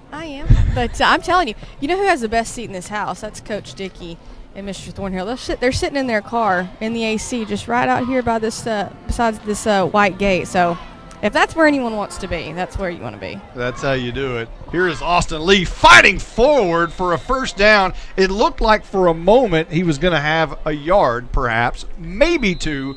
But just as his touchdown a moment ago, his legs never stop, and he keeps churning and keeps churning. And that time he churned for about 5 yards and a first down. And we have an S&S player who is down, and he will be attended to here in just a moment. And I'll tell you what, while he's down, we'll take a quick timeout. We'll be right back right after this. To compete at the highest level, you need reliable teammates to share the load, strong leadership, and unquestionable character. It's true in athletics, and it's true with financial services. At Independent Bank, we understand success on the field is a result of unseen hours of hard work and preparation long before the first whistle. Visit any of our branches and you'll find local bankers invested in the community, committed to building strong business partnerships and helping families reach their financial goals. Independent Bank is proud to be a part of Howe Student Athletics. Member FDIC, Equal Housing Lender. All right, bring it back here to S&S here at Sadler, Texas. Our looks like the injured player is walking gingerly off the field. Looks like that's number 2. That's Baggs. Joey Baggs. That's a key player on at least on the offensive side as well as defensive side of the ball, and he's having a hard time getting back to the sidelines. Hey guys, I don't mean to interrupt you, but number 2, if he is out, that makes the 11th player on the S&S team that's injured. That is amazing. 11th player. As we look over here on the S&S sidelines, you see 2 players in crutches. You see a couple of players in street clothes. So yeah, it's looking like an infirmary unit over here on the Rams sidelines. It's difficult on any team, but small schools, gosh, those injuries could really hurt you. The Division II, Class 3A teams and below, man, that just can wipe you out. Not a lot of depth here. It may give an opportunity for a JV player here in the next coming weeks, but yeah, you hate to see guys like that go down. 1st and 10 for Howe as Lee picked up the first down and kept his legs moving up to the 48-yard line, just shy of midfield. Toss right side. Brennan looking for a hole, and he'll finally lower his shoulder at about the line of scrimmage as he turned around the right edge, and he'll gain maybe 1 close to midfield at the 49-yard line. Good job there on Brennan on that toss there, on that handoff. I think it was a toss there. He kind of waited for his holes to develop, didn't just shoot right through and see if he can make anything. He kind of waited for his holes to develop and got him a couple of yards out of that. So 2nd down and 9 coming up for Howe. The clock's still rolling, 2:23, and Elvington will go under center with 2 men in the backfield, which is Blessai and Riggs. This is a toss left side. Blessai, he's got a lot of room, crosses midfield, 45, 1st down to the 40-yard line. And I think they'll spot him right at the 38, so a nice run there. What I love seeing that, Monty, was Blessai running, and you see Mason Riggs block his guy, and he blocked him 10 yards down the field, clearing the path there for Blessai. 13 yards for Blessai, and that'll give Howe another 1st and 10 as we hit. As soon as they move the sticks and get them set, we're going to hit the 2-minute mark here pretty quickly. Howe leading 27-6. And I think we're still waiting on the did he go out of bounds? Maybe he went out of bounds, perhaps. Austin Lee into the game, and he'll get the carry over left tackle, and he's fighting for more yardage, at least 5 yards right here. We're going to have to call him 5-yard Austin. There was a kid years ago from McKinney North. His name was Chase Barrett. We called him 5-yard Barrett because every time he touched the ball, he was good for at least 5, a minimum of 5. And that seems to be the way Austin Lee is these days. Well, he come into this game averaging about 6.7 yards a game, and gets about 3 or 4 on those, and moves the pile when he's tackled at first. 2nd down and 6.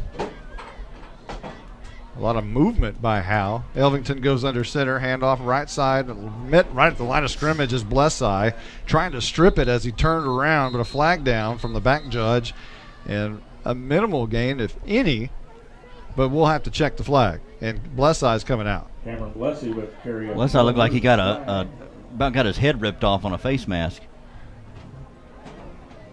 Personal foul, chop block. It'll be, if you heard the PA, it's a personal foul chop block against Howe. And with $1:25 left to go before the half, you don't want to get sloppy here. You want to have, even though you've dominated the first half, you still want to go into the half with momentum. You don't want to get complacent, as we mentioned, and sloppy. And you go from kind of being the coach's favorite to being in the outhouse at halftime. Nobody likes that. Yeah, because you don't want that to carry over into the third quarter, especially with S&S getting the ball to start the third. So the ball now at the 49-yard line, just barely in the S&S side of the field. And this is Bryce Cranston at quarterback. Drops back, looks to throw. Deep down the field, has wide open Devin Porter, but he can't make the catch. He spun around a couple of times, and the ball just goes over his fingertips. as I don't know if it was thrown on one side of him or the other, but he was trying to bring it in and got spun around, and it falls incomplete. 4th down and 21 coming up. We saw Krantz last week late in the game was a nice little spark plug for the Bulldogs. Didn't see much of it, didn't see his arm last week, but saw it there. Able to toss it pretty good. Just, I guess, work on his accuracy a little bit. 3rd down and 21, I believe. And this is going to be the same thing. Krantz wants to throw. Flush down to the pocket. He's running, and now he looks like Romo running around for his life. A flag is down, and so is Krantz at the 45-yard line. And S&S says they have the football. And I think they do.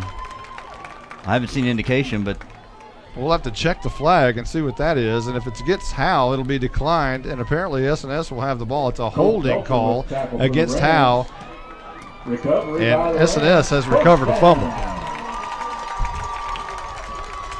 And that's got to give S&S life. They've got the ball now at the Bulldog 46-yard line. 1:04 left, plenty of time. 2 timeouts in their back pocket, and if they were able to score here before the end of the half, they're right back in this ball game here because they get the ball again in the 3rd quarter. It would not be a happy halftime if they're able to score here right before the half. 1:04 on the clock. S&S has the ball at the 46-yard line of Howe. Shotgun formation is Sloan with Mullinex standing right behind him. Sloan wants to throw down the field. It's going to be caught at the 40, and out of bounds is Smith, and drilled late almost out of bounds by Elijah Campbell. No flag there. But it's going to be close to a 1st down, and I believe it is, as Smith made his way to the 35-yard line. We're seeing the Rams start to pass the ball a little bit more on each drive, and that may be giving Sloan a little bit of confidence here. So this drive started at their own, or at the Howe 46, now up to the 35. There's 58 seconds left to go before the half. 2 men split out right, 1 to the left. Man in motion is going to be Derek Jackson. He gets the hand. Looking for the far side. Spencer Akins is right there along with other 2 Bulldogs to bring him down for a big loss.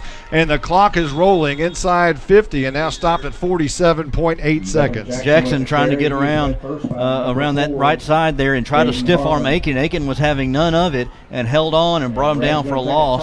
It'll be a timeout here for the Rams. Come back, they'll be 2nd and 14. We're going to take 1-2. We'll be right back right after this. Looking to purchase a home? Michelle Castle and the team at Guild Mortgage Sherman are excited to announce 321 Home, our new exclusive program that gives first-time home buyers a $2,000 gift card to Home Depot and $1,500 towards closing costs. For more information, call us at 903-957-3100. That's 903-957-3100. Guild Mortgage is an equal housing lender. Company NMLS number 3274. 47.8 seconds left to go before the half. Howe leading 27-6.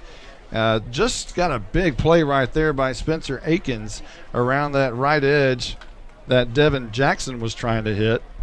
Didn't fool Akins at all as he was right there. And the Bulldog D has done pretty well tonight. Another great performance by this defense. And you like to see that with the type of offense that the Bulldogs run, that slot T that eats up a lot of clock, and then defensively able to slow down their opponents and make them work for their yards. That's a nice for the Bulldogs. 2nd down and 14. Sloan wants to throw the home run ball deep down the field, and wide open right there is the receiver Mullinex out of the backfield, who makes the catch at the 20-yard line, and he is brought down by Jalen Thornton. But 38 seconds on the clock, and S&S is in business here. Boy, he lofted that ball in the air. It seemed like it stayed out there forever, and Thornton had fallen down in coverage. 19 yards on the pass and catch. 38 seconds, and another timeout has been called. We'll take another one. We'll be right back right after this.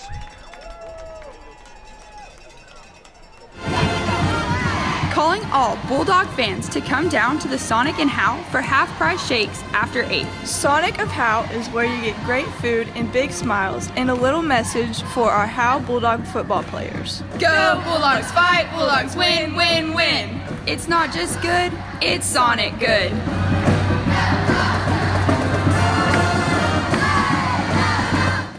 Hey, Caroline, our Night Furniture sideline reporter, is there any nervousness going on down there from the coaching staff?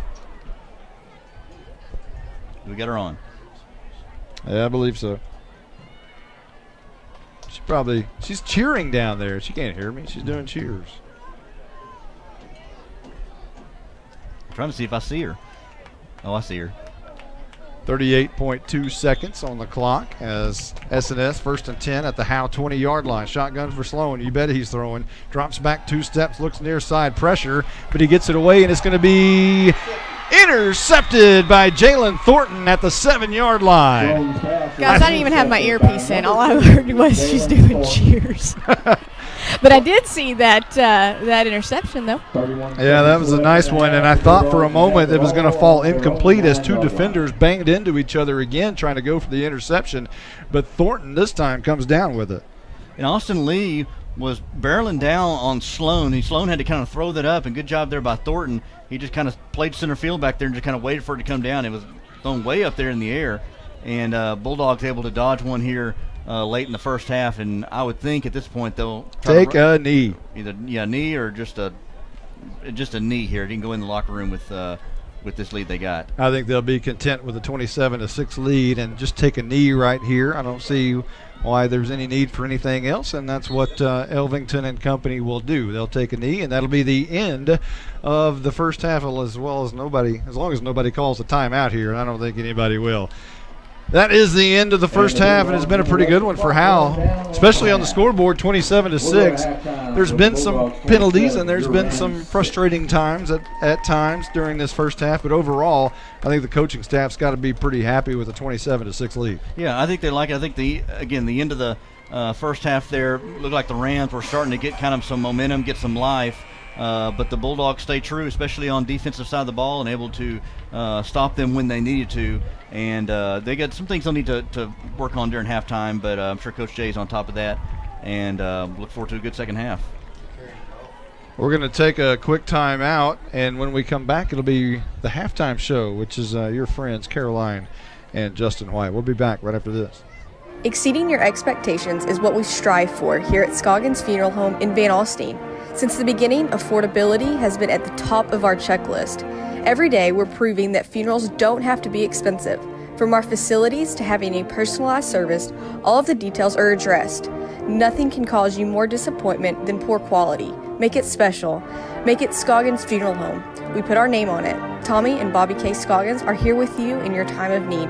Visit scogginsfuneralhome.com. If you're looking for a welding company that will always meet your expectations, we are just the team you need. Robertson Welding Service can do industrial, commercial, or domestic. Robertson Welding Service guarantees the quality and satisfaction of your project at a fair price. We provide precision, custom, and repair service in all steels. We even weld aluminum and stainless. You can be comfortable that Robertson Welding Service is the right company for your project. We can be found on Facebook, or you can call us at 903-328-6588. That's 903-328-6588. Monty, that was Damius Karowski on the tackle. Hey, this is Michael Mosier. I may not be up in that luxury outdoor suite on top of the press box, but hey, I'm still supporting the Bulldogs. I'm proud to be a part of the Howe Athletic Booster Club, where it's only $25 to become a member. I may have retired from pronouncing those difficult names on Friday nights, but I can say go Dogs without batting an eye. Become a black and white, towel-waving Bulldog fan by signing up at each home game behind the home bleachers, and remember, Aljundo Dakenstater on the stop. I'm attorney Micah Belden, an old-school black and white Howe Bulldog. In criminal defense, you need someone who fights like a Bulldog. Call me now if you've been investigated, arrested, or charged with a crime in North Texas. My number is 903-744-4252. We'll set up a free consultation. You will find out that I'm rough, tough, and I can't get enough. I'm board certified in criminal law by the Texas Board of Legal Specialization, Principal Office, Sherman, Texas. Visit my website at shermancriminallawyer.com. Welcome to the Howe Bulldogs halftime show. Now let's join Justin White and Caroline Slauson. Man, I just made it up here in time. I'm so out of breath. You know what? I gotta thank you guys for that sweet Caroline introduction that y'all give. I went to the restroom before the game, and I came out, and there were people singing it to me. So, thank you. So you hear it from the booth, and you hear it on the from the crowd too. Thank you so much, guys. Well, Justin, What do you think of that first half? I'm telling you, it's amazing down What's it like there. on the sidelines? Let me ask you that. I mean, I gotta say, I'm gonna say it's probably a lot cooler down there than it is up here. But man, they're pumped down there. They're doing great, both sides of the ball. Even with kind of late in the second half when things were kind of starting to go, had the late touchdown there by SNS. Things on the sideline didn't go bad or anything. Everybody kind of stayed focused. Actually, right there at the end when they huddled up, Coach Zagleski just said, "Use your killer instinct." So that's what they did. Well, we're here at halftime, 27-6. The Bulldogs lead the SNS Rams. I'm Justin White alongside Caroline Slauson here for our little halftime show. It's Monty's giving us the reins for second week in a row. As far as the first half goes, especially that first quarter, the Bulldogs, possession after possession, continue to keep scoring. Austin Lee's got 3 touchdowns so far, a 19-yard touchdown run, a 17-yard touchdown run, then a 2-yard touchdown run, and then along with Blesseye, along with the touchdown from Blesseye. And the only dark spot, I guess, for the Bulldogs was the touchdown they gave up to Joey Baggs there late in the first half. They did have a fumble there late in the first half. They ended up dodging that bullet there, got the interception back, and were able to keep the Ram damage minimal. You're talking about the Bulldogs on offense doing great, and they are, but on the other side of the ball, defense, Porter, Riggs, a big stop by Spencer Akins earlier, of course, the interception by Thornton. So both sides of the ball are really working together great here tonight. Yeah, and Coach Jay, he's prides himself on defense. He talked about in the coaches show that defense wins championships. Even made a little reference to the Pittsburgh Steelers. So Monty let him get away with that one.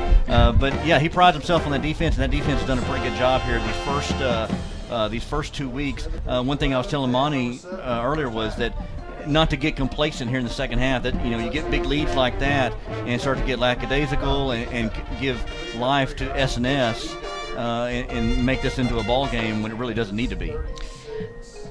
Yes, I had a point, and it just slipped my mind. I have to say, I've been watching the band, and it has. I know what it was. So, reading the pregame notes that Monty sent us, the history of these two teams seem to be a pretty high-scoring game. 76-0. Bulldogs won back in 91? I believe so. Yeah, 91. Yeah. So hopefully this game, fingers crossed. Don't want to jinx anything, but maybe going the same way, high-scoring in our favor. Yeah. Well, we want to take a break real quick. We'll see if we can get some scores from around the area. Absolutely. Back with our halftime show here in just a few moments. First Baptist Church here in Howe, Texas would like to invite you and your family to a celebration of our Lord and Savior Jesus Christ. Each Sunday morning at 10:30, we meet for worship at 100 East Davis Street in Howe. Prior to that, we have relevant Bible fellowships for all ages beginning at 9:15. Join us each week to declare the hope that is found only in Christ. Be ready to experience the life-changing power of the gospel. There is only one message for every generation, and that message is Jesus.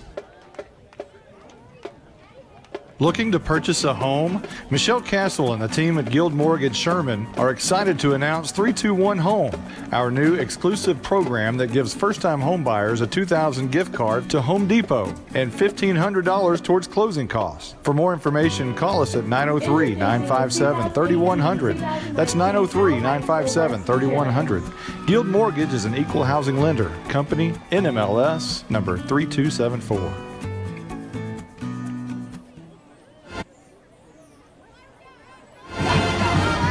Calling all Bulldog fans to come down to the Sonic in Howe for half-price shakes after 8. Sonic of Howe is where you get great food and big smiles and a little message for our Howe Bulldog football players. Go Bulldogs, fight Bulldogs, win, win, win. It's not just good, it's Sonic good.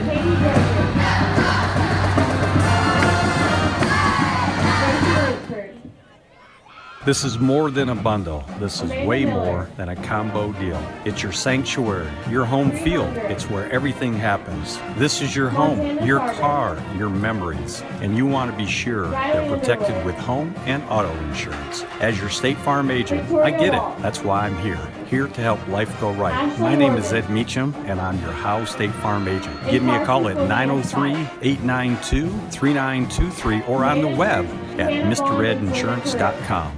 Coach, To compete at the highest level, you need reliable teammates to share the load, strong leadership, and unquestionable character. It's true in athletics, and it's true with financial services. At Independent Bank, we understand success on the field is a result of unseen hours of hard work and preparation long before the first whistle. Visit any of our branches, and you'll find local bankers invested in the community, committed to building strong business partnerships and helping families reach their financial goals. Independent Bank is proud to be a part of Howe Student Athletics. Member FDIC, Equal Housing Lender. Justin and Caroline back in the booth for your halftime show. 27-6 Howe on top of SNS at SNS Stadium at Ram Stadium here tonight halftime. For some scores in the area, we'll just go down the list here. Van Alstyne and Sunnyvale playing tonight halftime in VA. 17-0 Sunnyvale on top of Van Alstyne. We got Wolf City playing Bells tonight. 12-0 at halftime in Bells. Wolf City on top of the Panthers. Bulldogs will see Bells next week. That's right. That's right. It's homecoming. Already? It's already homecoming. Oh if I'm not mistaken, I gotta get my mom. I'm just kidding. I'm just joking. What if I showed up with a mom? Justin? What would you have mom on the sidelines? Yeah, that'd be cool. I'm already out of breath. I don't have anything on. I don't have a mom on. You want to do cheerleading? Have the mom? I'm just gonna go back to high school. You graduated in 08, right? Yep. You got a 10-year. Oh, yeah. Yes. So White and Honey Grove tonight at halftime. Playing in White 8-0 Honey Grove on top of White and Gunner Tigers playing the Pottsboro Cardinals tonight in Pottsboro. It is halftime on that game. Gunner, number 5 in their district in the state. Not the district, their class. Mm-hmm. Gunner on top of Pottsboro at half 13-0. Pottsboro on top of Gunner? Yes. Oh, wow. No, other way around. Gunner yeah. Okay, I'm sorry, yeah. No, you said it right. I was. Got me nervous right there. And then Anna playing Eastern Hills Highlanders. I've never heard of that school. Have you? Which one is it? Eastern Hills Highlanders. I have not. No. But Anna is winning 13-0 at half. Anything else? Got any scores? I'm looking for mine right now. You know, I'm actually looking at for teams that are, of course, in our district, but my app, which I think is your app too, unfortunately, is not. Said they played the 7th, which I guess is today the 7th. I don't even know. Yeah, today's the 7th. Yeah, and they're all coming in final 0-0. They all tied at 0 according to my app. So I don't have any district scores, unfortunately, this week. Did you see about the Sherman score? Yes, I do have the Sherman score. Sherman 14-7. Sherman leading. At the half. Good job. I've never heard of the Brewer Bears. I have not heard. Yeah. We're gonna take it. If you think I'm such a Sherman fan, I worked with the Sherman broadcast crew for the past 6 years, so they do hold a special place in my heart. So also Denison, I did work for them too. Denison playing in Frisco Centennial tonight. 7 minutes, 13 seconds left in the second quarter. Centennial on top of Denison, 28-14. One other one too. I don't know if you put this one. Munster leading Lindsay, 21-10. You talk about Wolf City beating Bells, 12-0 right now. Again, the Bulldogs face Bells next week. Prairie Land leading Tom Bean, 14-12. Assistant Captain Haley Morgan. And I think that's all I got right now. You talked about Sunnyvale overall. Ben Alstyne. Yep. Who lost last week, will go to 0-2 if they aren't able to pull this one out tonight. I wouldn't be mad at that. Does that mean, should I say that? Sophomore. Battle of the Spear coming up at the end of the year. That's right. That's an exciting one. Well, Monty is back. He'll be back to join us right after the break. 27-6 here at halftime. We'll be Freshman. Hey Bulldogs, great news. I'm your hometown realtor and I'm also a Bulldog. Hello, I'm Kevin Sarles and I'm with Exalt Realty. I wanted to tell you about the new 3-2-1 program for our new home buyers or those who haven't owned a home in 3 years. A $1,500 grant is tied to the program and a $2,000 gift card at a local major retailer is available. This promotion is for a limited time and qualifications do apply. Call me anytime, 903-821-4163.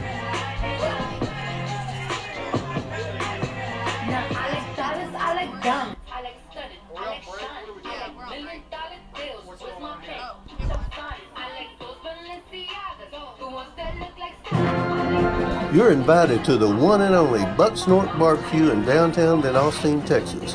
Your friends and neighbors say it's the best barbecue in North Texas. Now it's your turn to decide. Come taste the difference at Buck Snort Barbecue. For complete information, including menu, location, and hours, click on bucksnortbarbecue.com. That's bucksnortbbq.com. Buck Snort Barbecue in downtown Van Alstyne is a proud supporter of the Howe Bulldogs. Welcome back, as that is a very, very loud halftime that they've got going on there. We'll try to turn that mic down a little bit, but man, that's loud. Let's go over the Let's go over the halftime stats. A big, huge thank you to Stephen Braswell, who did an outstanding job on these stats in the first half. For the first time, I think, in Howe Bulldog land, we've got stats for the first half. That's pretty awesome. Nice. So, leading rusher, who do you think it is? I'm going to say Blesseye. Blesseye, 11 carries, 107 yards in the first half. And the big one was the 51-yarder. He has a touchdown also. Austin Lee has 5 carries for 48 yards. He has 3 touchdowns tonight. Joseph Brennan has 2 carries for 18 yards. And Spencer Akins has 3 carries for 18 yards. Louder has 2 carries for 5 yards. And Mason Riggs, 1 carry for 4. And Bryce Krantz, 1 carry for -6. Pam Kirby, she checked in here. I don't know. We have to find out what Pam Kirby. Pardon me for calling her Pam Langford. I went to school with her for 12 years when she was Pam Langford. Now all of a sudden she decided to get married about 20 years ago, and now I've got to call her something else. Is there something you needed, Miss Kirby? Well, they were introducing a girl named, a cheerleader for SNS named Walker, and I just said, hey, she did really good. That's all I said. So, sorry.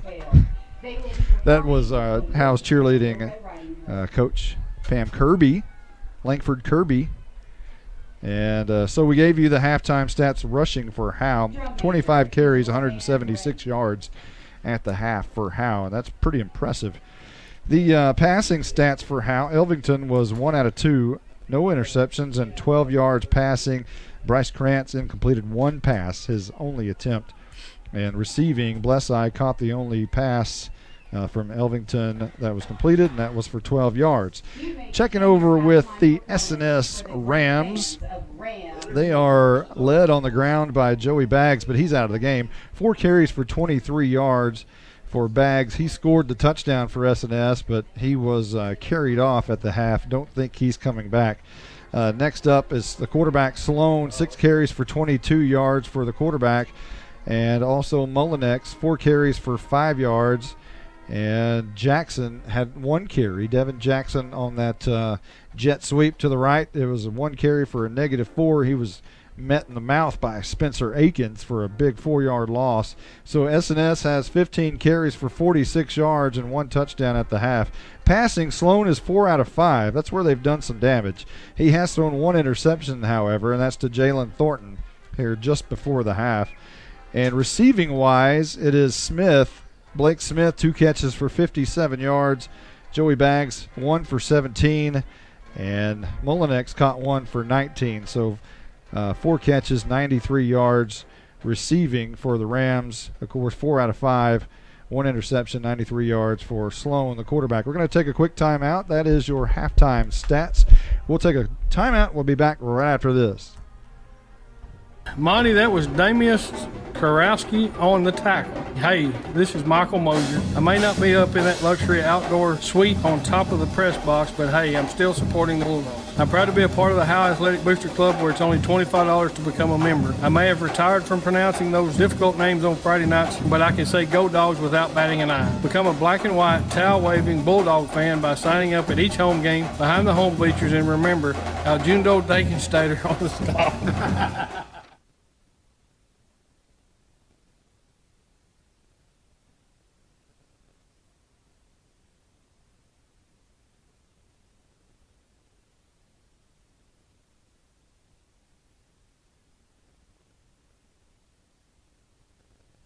If you're looking for a welding company that will always meet your expectations, we are just the team you need. Robertson Welding Service can do industrial, commercial, or domestic. Robertson Welding Service guarantees the quality and satisfaction of your project at a fair price. We book, or you can call us at 903-328-6588. That's 903-328-6588.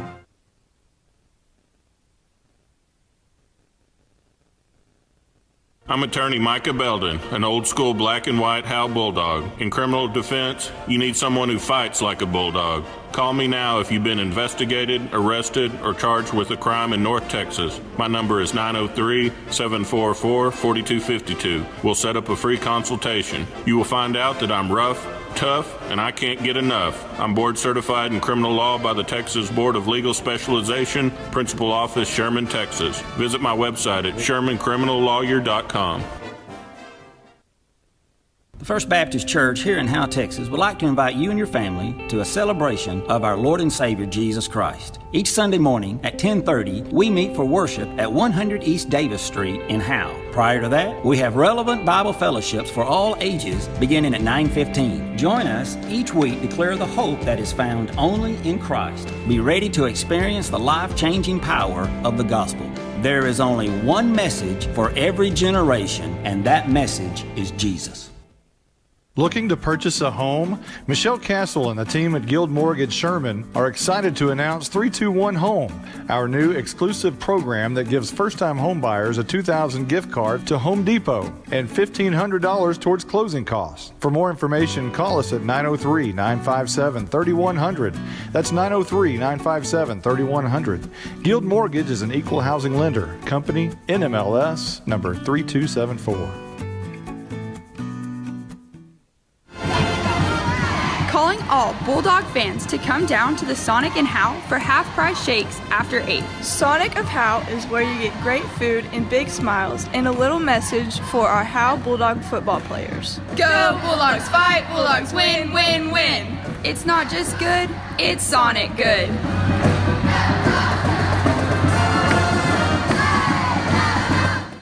This is more than a bundle. This is way more than a combo deal. It's your sanctuary, your home field. It's where everything happens. This is your home, your car, your memories. And you want to be sure they're protected with home and auto insurance. As your State Farm agent, I get it. That's why I'm here to help life go right. My name is Ed Meacham, and I'm your Howe State Farm agent. Give me a call at 903-892-3923 or on the web at mredinsurance.com.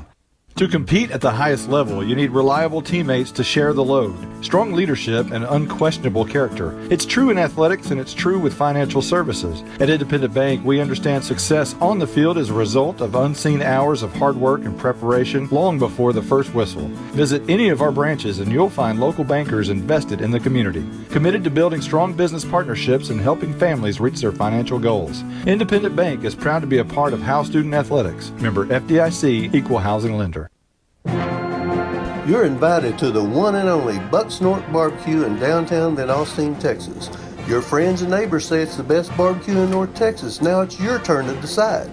Come taste the difference at Buck Snort Barbecue. For complete information, including menu, location, and hours, click on bucksnortbarbecue.com.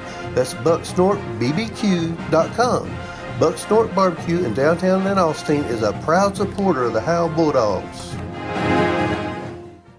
Hey Bulldogs, great news. I'm your hometown realtor and I'm also a Bulldog. Hello, I'm Kevin Sarles and I'm with Exalt Realty. I wanted to tell you about the new 321 program for our new home buyers or those who haven't owned a home in 3 years. A $1,500 grant is tied to the program and a $2,000 gift card at a local major retailer is available. This promotion is for a limited time and qualifications do apply. Call me anytime, 903-821-4163.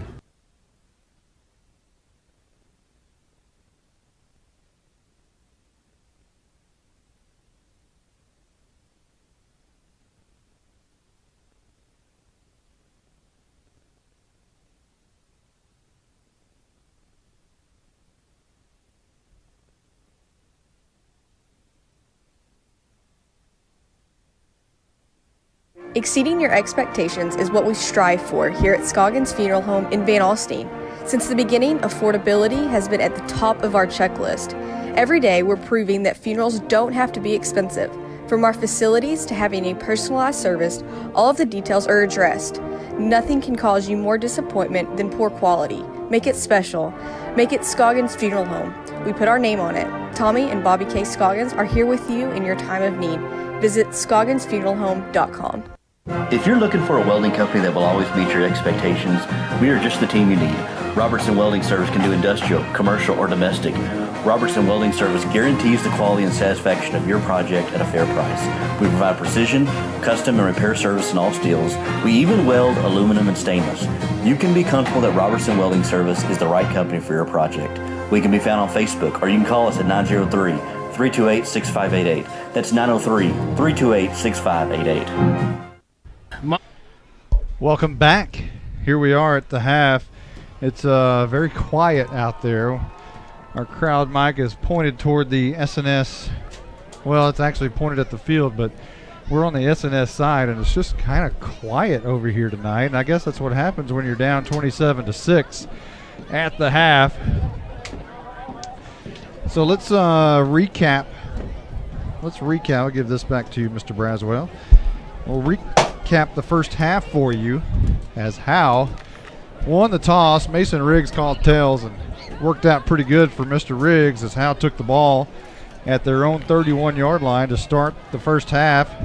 Quickly went 7 plays and 69 yards.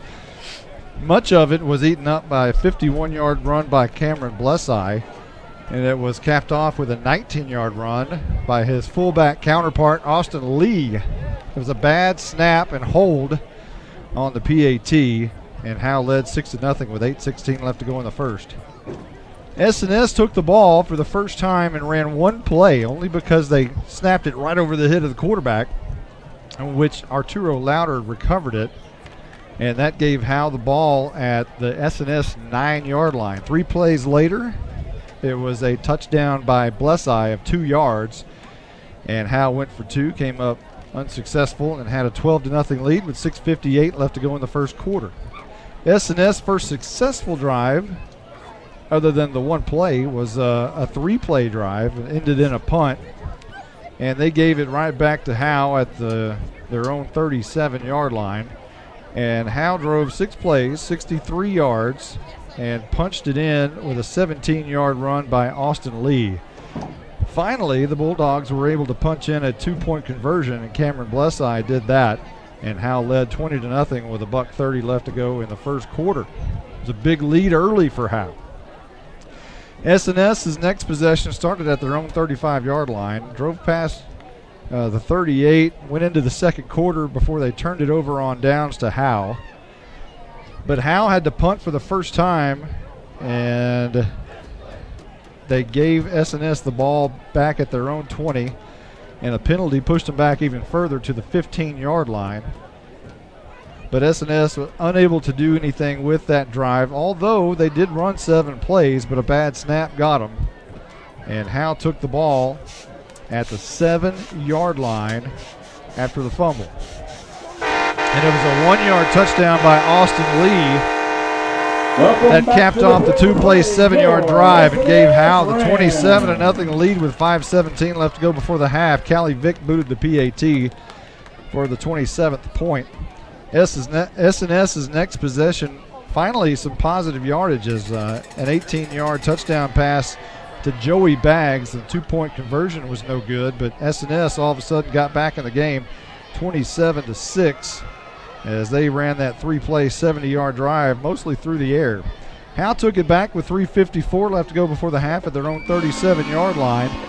Drove it 7 plays, however, a fumble by Krantz gave it back to SNS right before the half. However, Jalen Thornton intercepted a Cole Sloan pass at about the 7-yard line. Howe took 1 snap, and that was the end of the first half.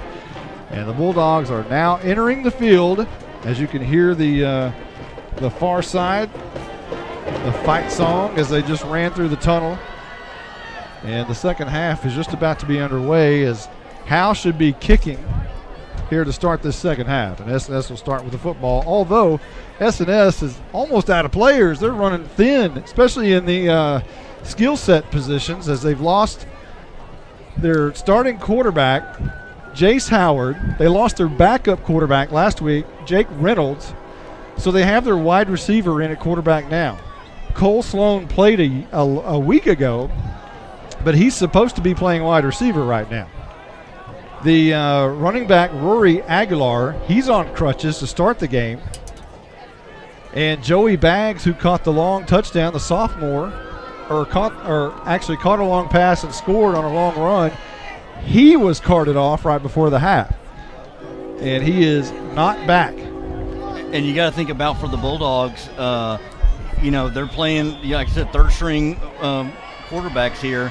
And good thing that these guys are out. We hate to see them injured, but here's the kick, and it's going to be taken at the 28-yard line. Coming near side, breaking a tackle is Austin Mullinex, and a flag is down right where Austin Mullinex is at the 41-yard line. Number 24 with the tackle. Riggs with the tackle, and let's see what the flag is. The flag is right at the 41, right where Mullinex was tackled. Personal foul against the Bulldogs. So that'll give SNS pretty good field position to start on the Howe side after the penalty. Right now it's at the 41. So you would think this one would be on the other 44-yard line. Here starting the second half, one thing they want to do is probably shore up that passing game, on their coverages. Was that Sloan went for 93 yards there in the first half, and close to the end of the first half, he was starting to get something going there with his passing game a little bit, and it's got to be something the Bulldogs focused on defensively, was trying to stop that air attack. I'm going to raise the window up a little bit, see if that helps any.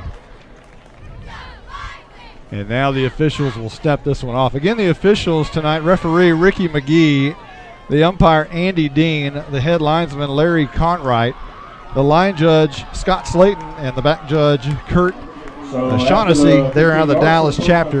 They'll spot the ball at the 45-yard line in Howe territory. And that's where the SNS Rams will start this second half right here. It's getting kind of warm up here. First down and 10, right to left goes SNS, and they're all red jerseys. Gold numbers and gold stripes right over their shoulder pads. Sloan in shotgun. He wants to run right up the middle, and he's going to gain a few, maybe 4, close to the 40 at the 41-yard line. Just kind of got the keeper, and it was a quarterback draw right up the gut there, right between the center and the left guard. And kind of, there wasn't a big hole, just kind of made himself skinny and got him about 4 yards, bringing second down and 6 here for the Rams. Again, starting in Bulldog territory. And if they can get a touchdown here on this drive, this game gets a little bit more interesting. SNS will send 3 receivers out to the right, and 2 men flanked right beside Sloan, who's in shotgun formation. Mullinex to his left. Wants it, gets it, handoff Mullinex, trying to find the corner. He's fast. He's got the 40, and he's brought down at about the 37-yard line. Close to a first down, a little bit short. Austin Mullinex. But he got a great spot. They're going to spot him just a yard short of the first down, as he must have fell forward a little bit. Mullinex looked like he was shot out of a cannon there. Man, he got some speed. He got into an open field there, and luckily the Bulldogs were able to tackle him before he got to the first down marker. But we haven't seen him much of that speed, but man, he gets an open field. He's gonna be hard to tackle. 5-yard gain for Mullinex. It's 3rd down and 1. 10:34 on the clock. Just started the second half. Sloan is going to give it. No, he's going to keep it on the left side. He's got the first down and more. And tackled around the legs by Arturo Lauder at the 28-yard line, but a big gainer right there. And you start seeing this offense, but you got jet sweeps, and you got guys in motion, receivers in motion. You got so many different options here in the spread offense. You spread everybody out wide, then quarterback keeps the ball and runs right up the middle, and they've got something cooking here on this drive. Ball at the 27-yard line. A 9-yard gain there by Sloan. 1st and 10. Mullinex stands right behind Sloan, who's in the gun. Really the pistol look and 2 slots, and the whistles will fly before this one can get underway.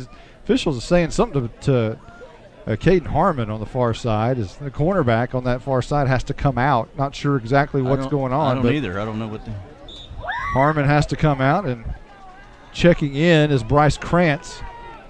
So 1st and 10 look here. Man in motion. And Austin Mullinex gets the hand. And he's going to run around the left edge trying to fight for yardage. Can't do it. He's brought down by Jalen Thornton along with his brother, J.D. Thornton. And the Thornton boys. Hard run there by Mullinex. Good job by Thornton. He got some speed himself, able to stay with Mullinex there and bring him down for a minimal gain. 2nd down and 9. Well, we'll call it no gain at the 27-yard line. 9:29 and rolling here in the third quarter. Howe with a commanding 27-6 lead, but S&S trying to chew away at that a little bit. We'll send 3 receivers out to the right side on 2nd down and 10.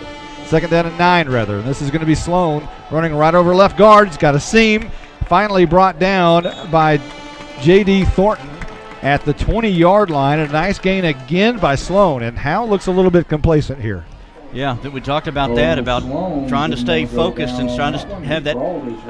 Caroline Slauson talked about, Coach Zagleski, that killer instinct they need to have. They need to keep that, even though they're up by 21, by 3 touchdowns. They need to keep that killer instinct right now. 3rd and 2 for S&S at the 20-yard line of Howe. 8:45 on the clock here in the third quarter, and it is rolling. Sloan will stand in the gun about 5 yards deep from the line of scrimmage, and he's going to hand it off. No, he's going to keep it right up the middle, brought down by Porter, who drags him down from behind. But I believe Sloan is going to have enough for a first down at the 19-yard line, maybe the 18-yard line. I think Stephen Braswell, our spotter, says it's going to be a little bit short, and it is. It's 4th down and 1 coming up. I thought Porter grabbed him. I thought Porter maybe dragged him across the first down line is what I thought there, but yeah, they're going to mark him just a yard short, and this is obviously 4-down territory for the Rams. So ball spotted at the 19 as we hit the 8-minute mark here in the third quarter. Trips to the right. 2 backs flank Sloan right beside him in the pistol. And he's going to try to run it for the first down. Has it over left guard, maybe over center. And he'll finally be slung down at the 14-yard line, but a new fresh set of downs for S&S. They collapsed the pocket, but he was keeping it the whole time and able to just kind of wait for a hole to open up, and found a crease and able to get about 4 or 5 yards on that one. Yeah, 5-yard gain for Sloan. 7:48 on the clock. He comes over to the side to talk to Coach Gage and now comes back in the huddle, and he'll relay the play and send out 2 receivers to the right, 1 to the left, and 2 slots. Sloan himself will stand back about 4 yards behind the line of scrimmage, barking, wanting the football as we hit 7:38, and he wants to run again right over left guard. Devin Porter again, but another 2 or 3 yards up to the 11-yard line. They're just opening up big holes there for Sloan. And you know, we got so a minute 32. So I've got a man down here. Yeah, Bulldog is down. We will take a quick timeout and see if we can get things fired back up. We'll be right back right after this timeout.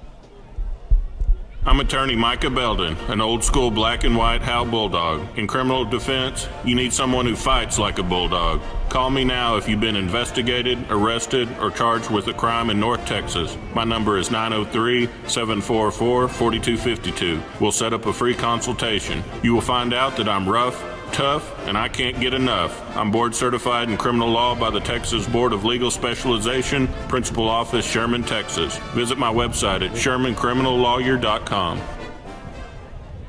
First Baptist Church here in Howe, Texas would like to invite you and your family to a celebration of our Lord and Savior Jesus Christ. Each Sunday morning at 10:30, we meet for worship at 100 East Davis Street in Howe. Prior to that, we have relevant Bible fellowships for all ages beginning at 9:15. Join us each week to declare the hope that is found only in Christ. Be ready to experience the life-changing power of the gospel. There is only one message for every generation, and that message is Jesus. Welcome back as the injured player got up and was able to be taken off to the sideline.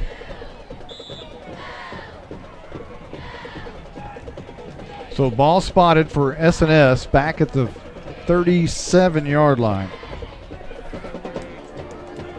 And Sloan wants to run right up the middle once again, this time hit hard at the 35-yard line. They're going to give him a couple of yards, but he was hit down pretty hard there. Minute 13 on the clock. Cole Sloan up the middle. taken down there by number 52, J.C. Helpenstell. So third down and 14 coming up for S&S. They have 2 plays to get this. One thing but we're probably going to see the end of the third quarter after this play.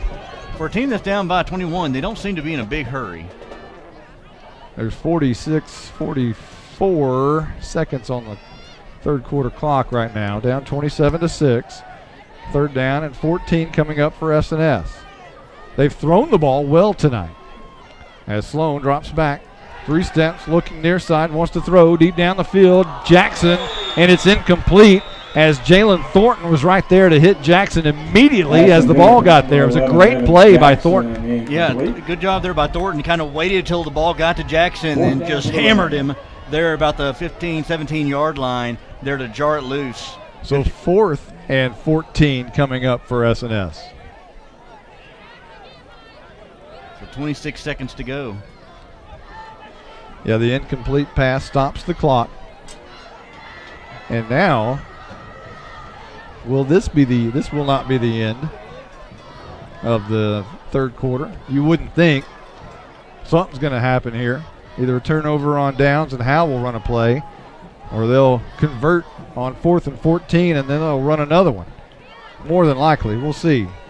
This is going to be a near side pass deep down the field, and there's some contact before that ball was there, and this time Jackson comes up clapping as Thornton got there a little bit early, and there's a flag, and they're going to get Thornton for pass interference. Yeah, Thornton was coming over there from his, I believe that's his safety position, from his, or maybe the cornerback position, and maybe got to put a little shoulder, his shoulder into the back shoulder of Jackson there a little early, and bailed out the Rams. Well, it was 4th and 14. And it's going to be a first down.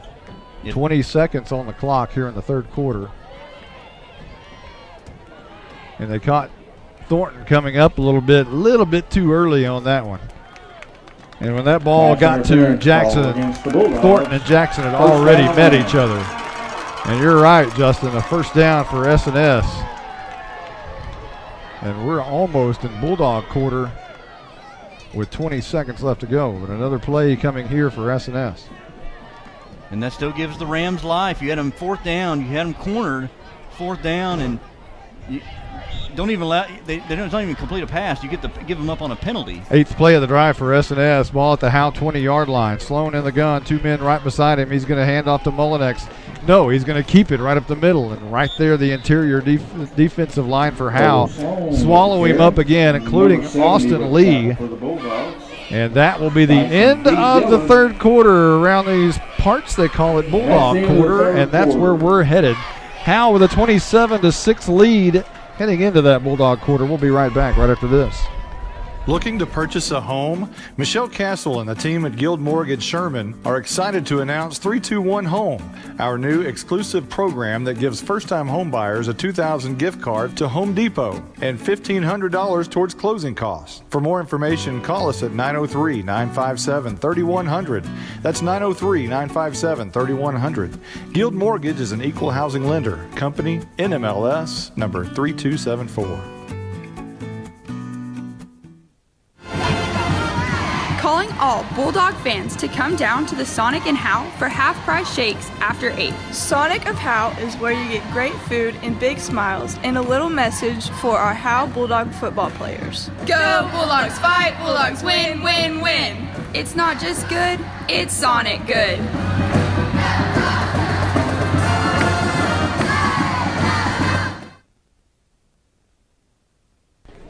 27-6 as we enter the fourth quarter. We will probably see if Miss Caroline, Sweet Caroline, can talk to Coach Jay after the game. We'll see if maybe Cameron Blesseye, perhaps. We'll see if we can gather a couple of those guys. Here's Sloan wanting to run again, of course, right up the middle. He's got running room close to the end zone at about the 8-yard line. Cole Sloan up the middle. We talked about Stephen Braswell let us know during the break that Sloan on that last quarter, in third quarter, carried it, 13 times? 10 times in that third quarter. So it's been the Cole Sloan show, and he's been getting he's been getting some yardage here on each carry. First down and goal from the 8-yard line for Cole Sloan and the S&S Rams, as they are now on their 10th play of the drive. Sloan in the gun, 2 slots, wants it. Now the S&S crowd rises a little bit, but this is going to be maybe a yard gain, trying to hit over left tackle, and getting up quickly is Dyson Dillard off the pile. So a nice play there by Dillard. 11:09 and rolling here in the fourth quarter. Howe trying to kill the clock, kill this game, turn on the victory light. Yeah, Dyson Dillard right there in the middle of that defensive line we talked about, and he was not going to let Cole Sloan get to the hole that time. So second down and goal from the 7. They'll pick him up a yard or so on Sloan's run. Is it Sloan left, Sloan right, almost every play. The snap is back. Sloan wants to run, or he hands it off up the middle to Mullinex, and he squirts through, and he is in. Touchdown S&S. Their second time on the board tonight. But here in the fourth quarter, they trail Howe 27-12, awaiting the PAT with 10:39 left to go in the game. Squirt is the right word there, Monty. He got to that just a little bitty hole, and they couldn't wrap him up, and he just kept turning his legs and kept using his body and able to get into the end zone here. And now it's you're down by, 15? Maybe even 14 or 13, depending on how this extra point goes, this PAT goes. Well, normally the kicker for S&S is Edgar Aguilar, but they're going to go for 2 here. Sloan, you think he'll keep it? I wonder. In the gun. He gets it, and he's going to run right. Looking to throw for a moment, but now he tucks it straight up the middle, and he's pushed back.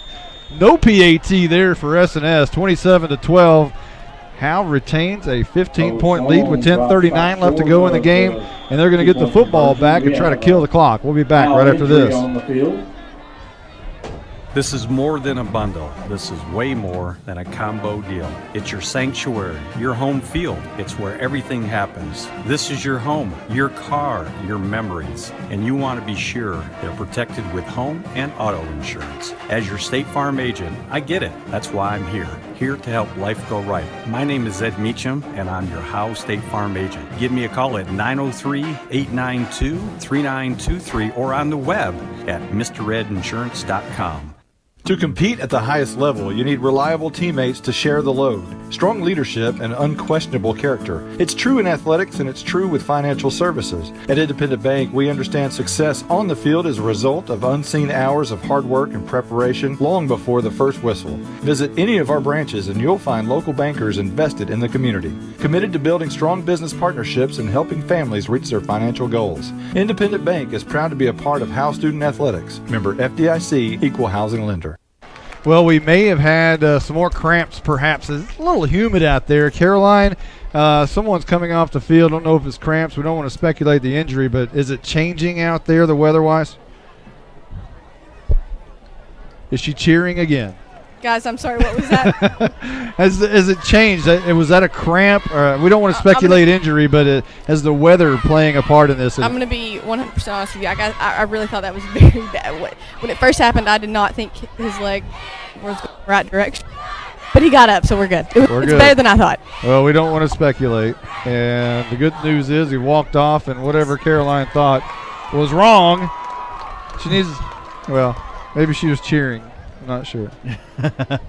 Just kidding, sweet Caroline. 10:39 on the clock, 27-12. Howe in the lead, about to get the football back.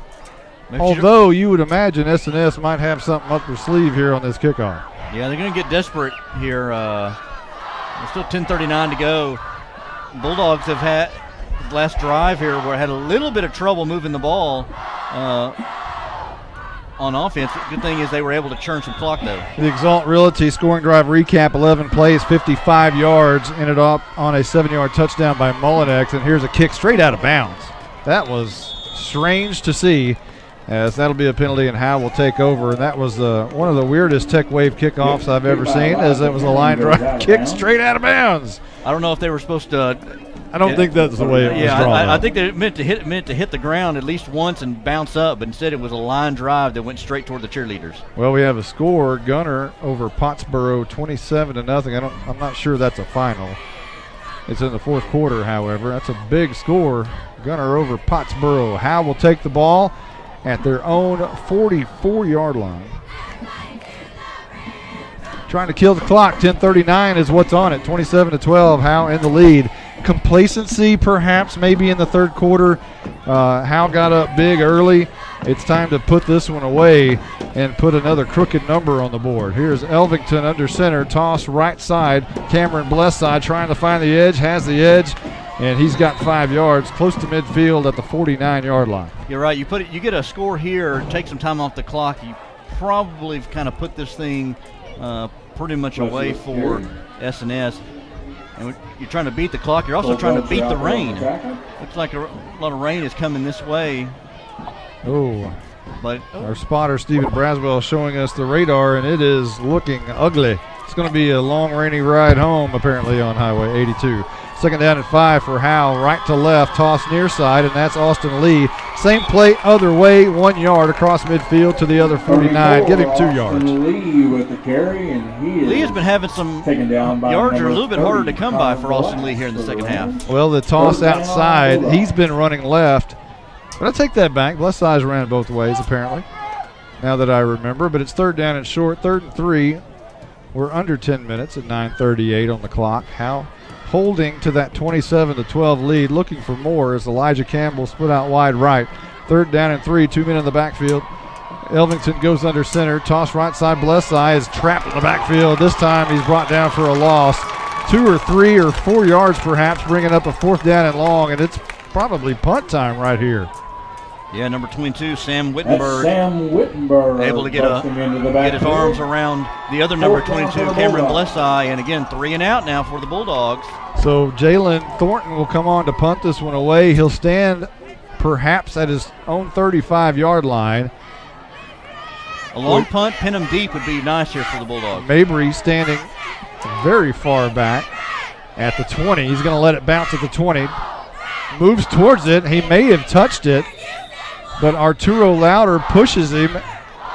Or I think Mabry was going to touch it, but Louder pushed him out of the way. He got really close to it. I thought he was going to touch it too. He was, and Louder should just kind of let him get there and see if he would try to pick it up. I thought Mabry was going to at least touch the ball, but Louder pushed him out of the way to make sure that he did not. There's an injured S&S Ram on the field. And that is terrible. These kids are going down like flies. The ball's at the 14-yard line. And S&S will take another shot at it here on this next possession. There's 8:45 on the clock. Hopefully this young man will pop right up. He's holding his right knee a little bit. We're going to take a quick timeout.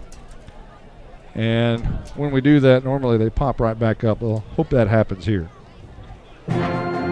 You're invited to the one and only Buck Snort Barbecue in downtown Van Alstyne, Texas. Your friends and neighbors say it's the best barbecue in North Texas. Now it's your turn to decide. Come taste the difference at Buck Snort Barbecue. For complete information, including menu, location, and hours, click on bucksnortbarbecue.com. That's bucksnortbbq.com. Buck Snort Barbecue in downtown Van Alstyne is a proud supporter of the Howe Bulldogs. So here comes S&S at their own 14-yard line to start this next possession. Their drives here in the second half have been pretty good. They just ended in tragedy, except for the final touchdown a moment ago. And here's a high snap brought down by Sloan, and he'll somehow fight forward close to the 19-yard line. That was a 5-yard gain that should not have happened. Those high snaps are coming back here for the Rams, and they're coming back at the wrong time here in the fourth quarter. But, Sloan just kind of willing his way, putting this team on his shoulders. Yeah, he drug 4 or 5 Bulldogs with him for 5 yards there. As Howe, the defense has been on the field for quite a while here in the second half. This was a lot like last week. It is similar to last week. And now 2 men are in motion. That's a flag. Can't do that. As S&S, bless them, they have so many new players into the game because they've had so many injuries. And they probably are playing different positions than what they're normally accustomed to. So they're moving all over the place. And that one was a 5-yard penalty. So back that one up. Just when things start moving along for S&S a little bit, a penalty happens, and they'll push them back to the 15-yard line. You're right. Learning new positions, learning new plays. In that position.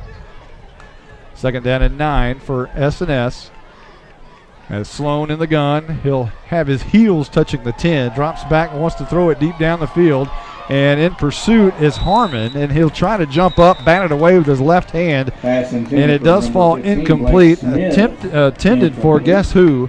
Third down, Smith, and it falls this time. It falls incomplete. Smith had a great first half.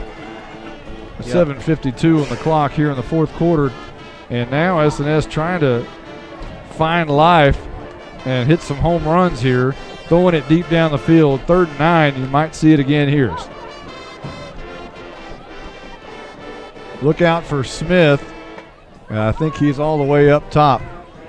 S&S moving left to right, looking that way. Down the field, it's going to be incomplete. Way overthrew him. Smith looks back at him with his palms up in the sky as if, what happened? That's the wrong, some miscommunication there. And now S&S is going to be forced to punt with 7:48 left to go in the game. Yeah, I don't know if he was supposed to streak down the sideline, streak down the sidelines, or he went on a slant there, looked like Smith did, and threw it and was thrown over the head of Smith. So miscommunication on a 3rd down there, and it's going to bring up punt time. I almost wondered if they were going to maybe go for it. Well, even though they're deep in their own territory, but they're running out of time, and they've gone for it 4 in their own territory. It's still a 2-possession game, so now if it were maybe 4 minutes left, you'd think about something like that. What do you got to lose? But with 7:48, there's still some time here. And here's the punt. It's going to be booted away and bounce at the 42-yard line in S&S territory. Roll near midfield and killed at the 49-yard line, just shy of midfield. And that's where Howe will take over at the S&S 49-yard line with 7:38 left to go in the game. Well, just keep doing what you're doing. Keep giving it to Bless Eye. Keep giving it to Austin Lee. We haven't seen a lot of Arturo Louder tonight. The Rams, I'll say this, they did a great job on the counter trap, if you'll call it that. It's really the wingback trap coming back around the other side. And they've stuffed it pretty good so far tonight. As here comes Howe at the 49-yard line. This is a deep snap, and this is going to be Mason Riggs trying to find the corner. Look at 40. Makes a cut at the 35-yard line and steps out of bounds. You'd like to see him stay in bounds right there. But he steps out, but not after a big gain and a first down run to about the 34-yard line. Yeah, gets the edge there, and Mason Riggs has got some speed, and he's kind of an upright type runner, you would like to see him stay in bounds, let that clock keep going, and ends up stopping for a gain of, what was that gain of, Stephen? 15. 15 on that one. So first down and 10, right to left goes Howe. Chew it up, stay in bounds, kill the clock.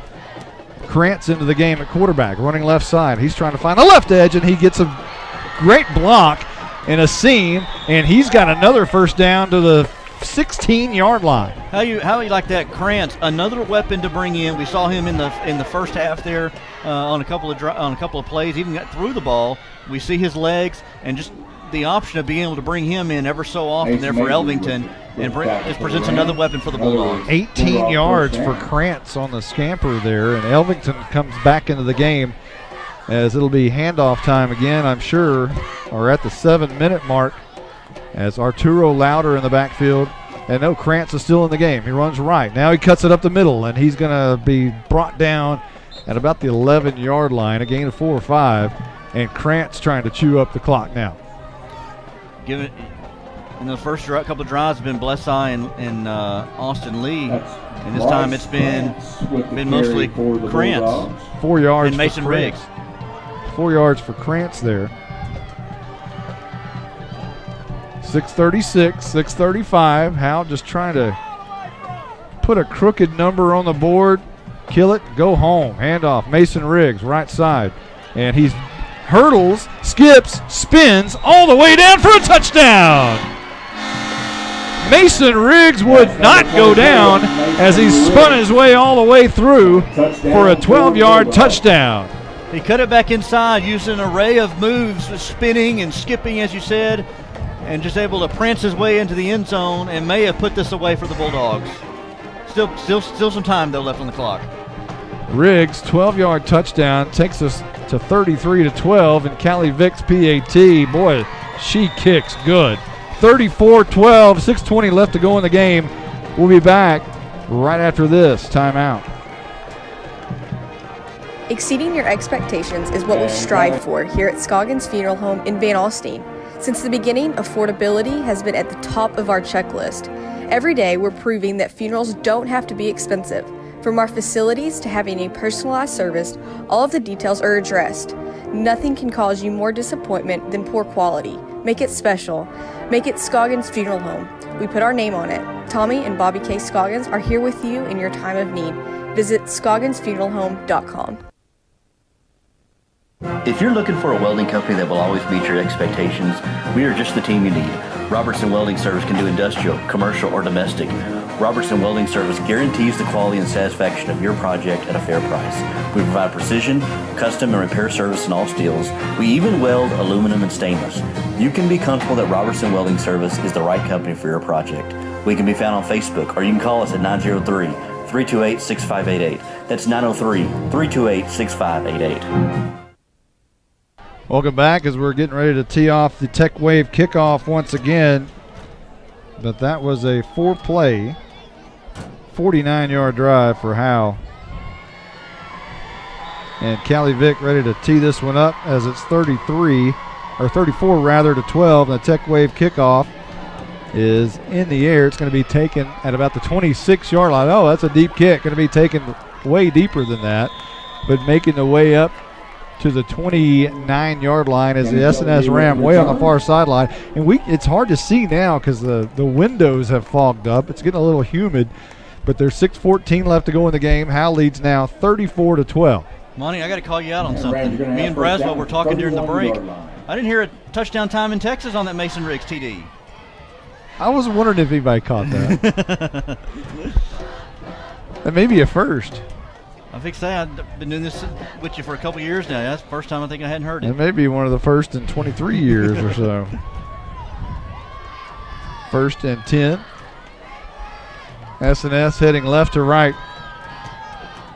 As Sloan, who's carried this team on his back all night long, drops back 2 steps, looks deep down the field, and has Smith, but it's almost intercepted by Thornton, who had it in his belly right where his number 2 is.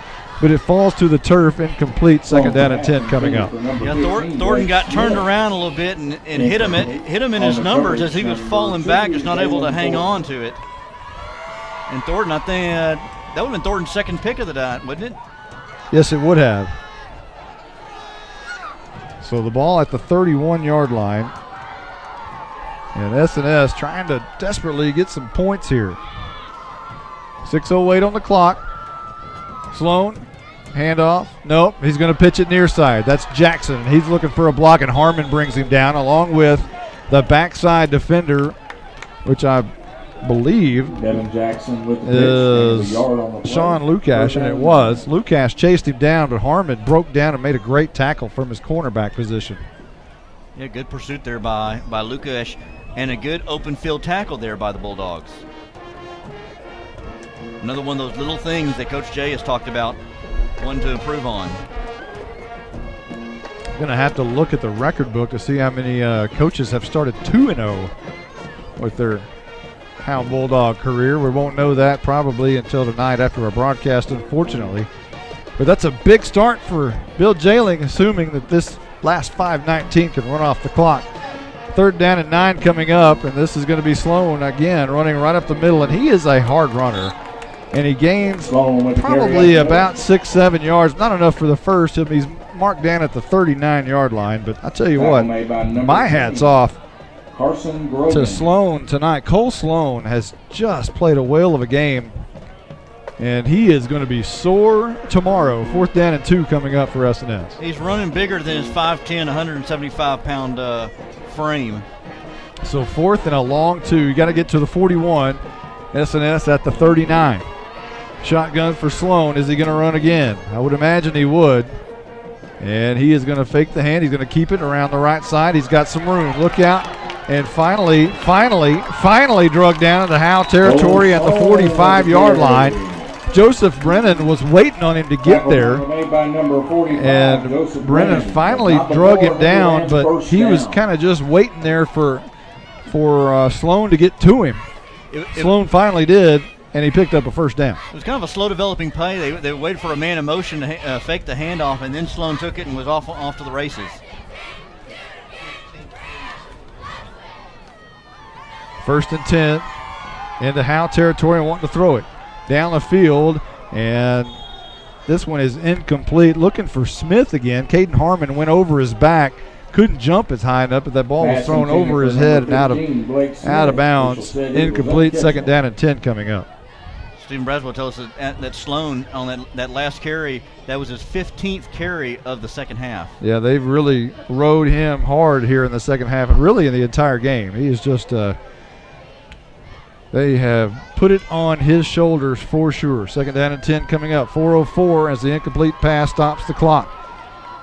Still in shotgun formation, and now Mullinex moves from right to left as a slot to the left. Still 2 wings or 2 slots.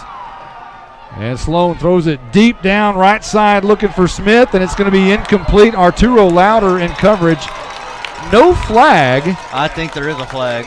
I thought It's a dark-colored flag, dark-colored yellow flag. That don't look like a real a light-colored yellow flag at the 18-yard line. I must have missed that. I didn't see it, especially in coverage. I just missed it. I saw the official there. Caden Harmon's picking it up and saying, "Here's a flag." So it'll be against Howe. Pass interference. And it is pass interference, and that'll give S&S life still with 3:58 left to go in the game. Sloan put a nice touch on that and dropped it right there where Smith was, but Louder, who was in coverage, right there step for step. Maybe kind of an iffy call there on pass interference. Yeah, it's 34-12. I understand, but I think in a tight game, in a playoff game, I don't think that gets called. I don't think so either. Sloan and shotgun drops back, and the man moves in motion a little bit too early, but no flag there. Sloan will run over left tackle for a yard to about the 29-yard line, and the clock continues to run at 3:48. Second down. Job there by Lukesh. Just a quick Again, hello over there on the far side to Norman Dickey and Leon Thornhill. I hope you get home safely in this rain that appears to be coming. Thank you for listening over there. Long time, Howe Bulldogs. Long time. Here is Jackson on the left side. He's going to be close to a 1st down, gets a 1st down, and is going to get out of bounds to stop the clock inside the 20 to close to the 15-yard line, perhaps the 16 or 17. And that'll stop the clock at 3:19. 34-12 our score here. Caroline Slauson, what do you got down there? How is the Howe Bulldog team on the sidelines? Let me tell you guys, I just almost got ran over by number 11. I'm just over here trying to catch my breath. Our night furniture sideline reporter, Caroline Slauson, will probably be looking for a couple of players after the game. I'm sure it'll be after the fight song and all of that before Coach Jay will let them escape, and that'll probably be after Caroline, or the first time Caroline will be able to talk with Coach Jay. It'll be after the fight song. Sloan wanting to run it again, this time right up the right side, and he spins out of one, but it's brought down after about a 6 or 7 yard gain towards the 10-yard line, or just shy at about the 11. And for the Bulldogs, I mean, Coach Jay is almost out to the numbers. He's still coaching his team out there. You'd like to, just for morale purposes, not give up a touchdown here at the end, but got him spotted at the 10. Man in motion. Sloan is going to hand it to Jackson, running around the right edge. and he slips down and falls at the 11-yard line as there may be some cramps involved there as his legs just went right out from underneath him, and he is still on the ground. That looks a lot like cramps. He was tackled by the 10-yard line there. Yeah, there was no doubt. The chalk came up and got him right there. I believe that might be a loss of 1. We'll see where they spot it. They might give him a yard or so.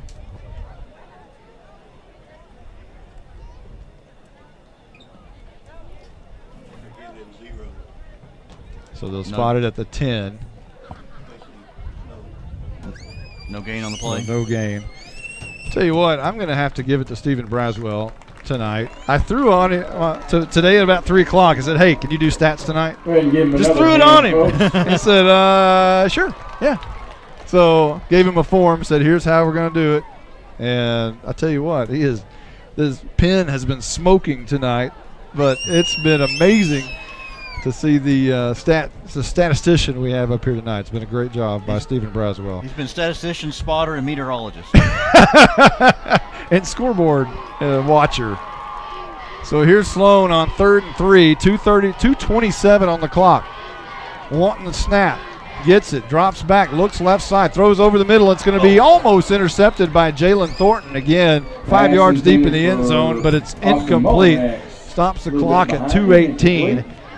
And now S&S facing a 4th and 3. A slant across the middle there, just thrown a little bit behind him and almost into the arms of Thornton. Thornton's had a couple of passes that have come right into his hands, just not able to hold on to it. One pick and several other opportunities that just escaped him. So here we are. This is probably one of the final chances for S&S at the 10-yard line. 4th down and 3, trying to keep this game going for them. 2:18 on the clock.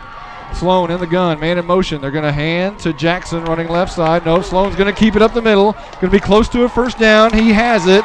And is he in? He is. Touchdown S&S. They score again. 34-18 with 2:10 left to go in the game. Sloan is not going to let him. He's going to will his way to something here. We may let Caroline go over there and talk to Cole Sloan. Cameron Blesseye, Austin Lee, and Cole Sloan, and Coach Jay. Wow. So that is a 10-yard touchdown. That's got to be what his 16th, 17th carry of this second half. They're going to go for 2 as Sloan. Will he run it? Yes, he will, over right guard, and he has it. 2-point conversion. So now it's 34-20. How in the world? Man, what an evening for Cole Sloan. We're going to take a quick timeout. We'll be back right after this timeout. First Baptist Church here in Howe, Texas would like to invite you and your family to a celebration of our Lord and Savior Jesus Christ. Each Sunday morning at 10:30, we meet for worship at 100 East Davis Street in Howe. Prior to that, we have relevant Bible fellowships for all ages beginning at 9:15. Join us each week to declare the hope that is found only in Christ. Be ready to experience the life-changing power of the gospel. There is only one message for every generation, and that message is Jesus. Looking to purchase a home? Michelle Castle and the team at Guild Mortgage Sherman are excited to announce 321 Home, our new exclusive program that gives first-time home buyers a $2,000 gift card to Home Depot and $1,500 towards closing costs. For more information, call us at 903-957-3100. That's 903-957-3100. Guild Mortgage is an equal housing lender. Company NMLS number 3274. The Exalt Realty scoring drive recap. 10 plays, 69 yards for S&S. Capped off by a 10-yard touchdown by Cole Sloan. He also took in the 2-point conversion, which brings our new score 34-20 with 2:04 left to go in the game. And we're ready for the Tech Wave kickoff, which is clearly going to be an onside. And the hands team is in. Jalen Thornton on the near side, and this is going to be an onside kick, which Thornton, let's go through him, and S&S may have it. Blake Smith has it. S&S has recovered. And that's going to be number 15. S&S hands team defeats Howe's hands team on special teams. That was just a ground ball they're here to the near side and just couldn't be handled by the Bulldogs there, and the Rams have life. Ball is on the Bulldog 46-yard line. 2:01 to go here. They've got 3 timeouts too. This game ain't over yet. Howe, for the second week in a row, has had a miscue on the kickoff return. And an onside kick, successful for back-to-back weeks for the opponent. 1st and 10, left to right. And now the S&S crowd is a little enthused. Sloan drops back, looks to throw right side, and it's going to be incomplete. Caden Harmon in coverage, but the ball was nowhere near the intended receiver. And guess who he was trying to throw to? That'd be Smith. That would be Smith once again. That connection is apparently like Montana to Rice in S&S style. That's where they look. 1:57 left to go. It's 2nd down and 10 coming up for the Rams. You got to wonder too if I would assume you probably see Sloan running the ball, but they're going to need to hurry things up if they decide to run it with Sloan. 2nd down and 10 from the Howe 46-yard line. Smith this time splits out wide left.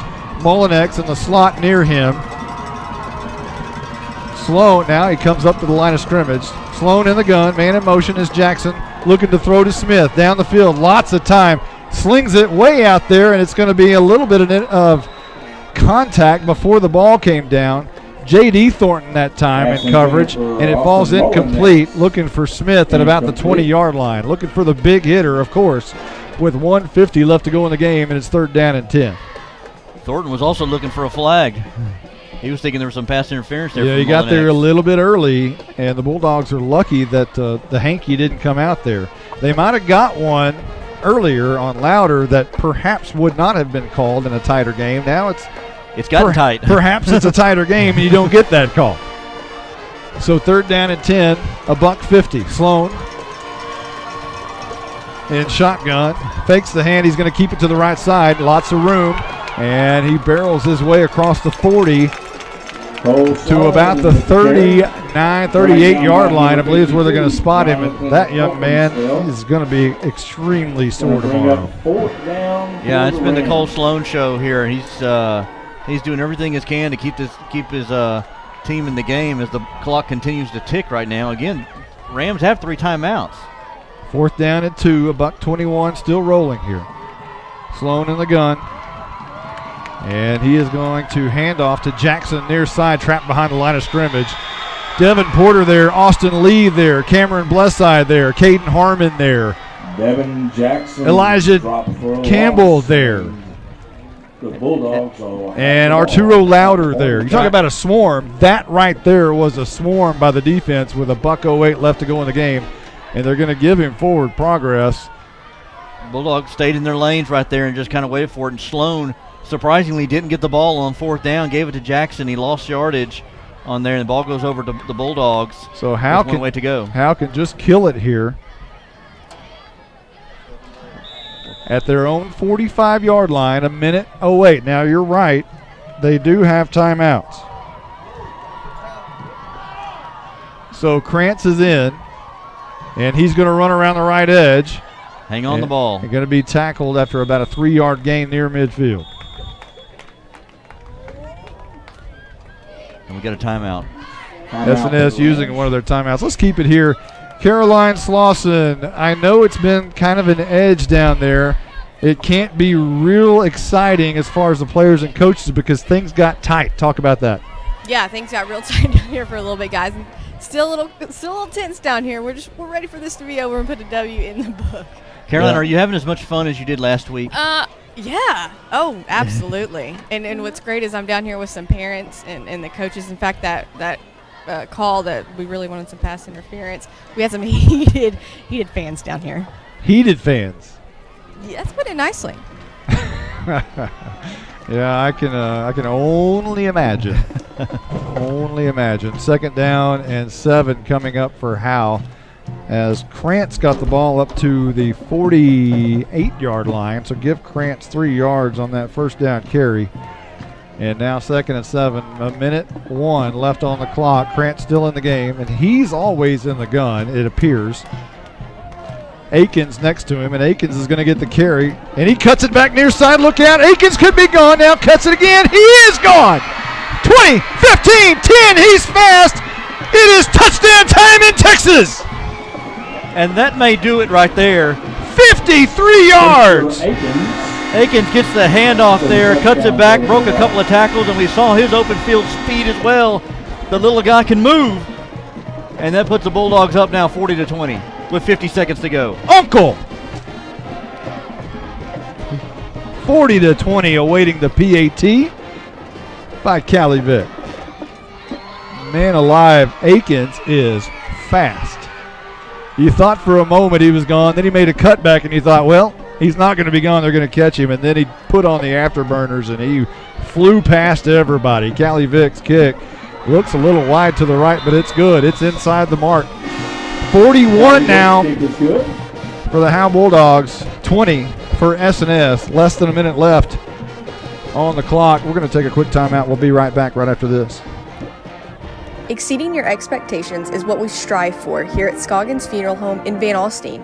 Since the beginning, affordability has been at the top of our checklist. Every day, we're proving that funerals don't have to be expensive.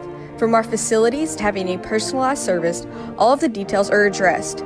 Nothing can cause you more disappointment than poor quality. Make it special. Make it Scoggins Funeral Home. We put our name on it. Tommy and Bobby K. Scoggins are here with you in your time of need. Visit scogginsfuneralhome.com. Welcome back. 50 seconds left to go in the game. Howe now with a 41-20 lead. It got too close for a little bit, but Sam, did I say Sam a minute ago? Spencer Akins. Why do I have that problem? Spencer Akins goes 53 yards. His first touchdown of the season. Man, I refer to Spencer as Sam all the time, and I don't know why I keep doing that. It's something that's just stuck in my head. Yeah, they're cousins, but Sam is off to college or wherever he's at. Much older? Much older. Graduated several years ago. And Vic now to tee this one up at the 40-yard line.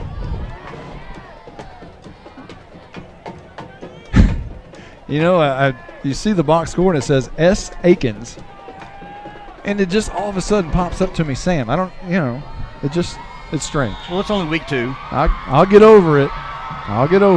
Here's Vic. She's going to bang this one away. A pretty deep kick. That's a good kick. Back to the 17-yard line. Going to be taken right up the middle and brought down at the 36-yard line is the returner for S&S. And he gets up a little bit slow, and that with the return for it's hard to see exactly who that young man is. Feligy, I believe. Cannon Feligy. 37-yard line. So left to right now with 43 seconds is S&S, and it's I tell you what, after all of this, the defense has been on the field a lot in the second half. They really have. But they've done a good job. They really have done an excellent job as far as being out there so much, for sure. But, boy, Sloan has gotten his. Here's a handoff right up the middle, and that's Mullinex, and he's fast. He's got 10 yards. Close to midfield at the 47-yard line. Dyson Dillard hopped on the back of him. He took Dillard for about 3 or 4 yards on the draw up the middle there to Mullinex.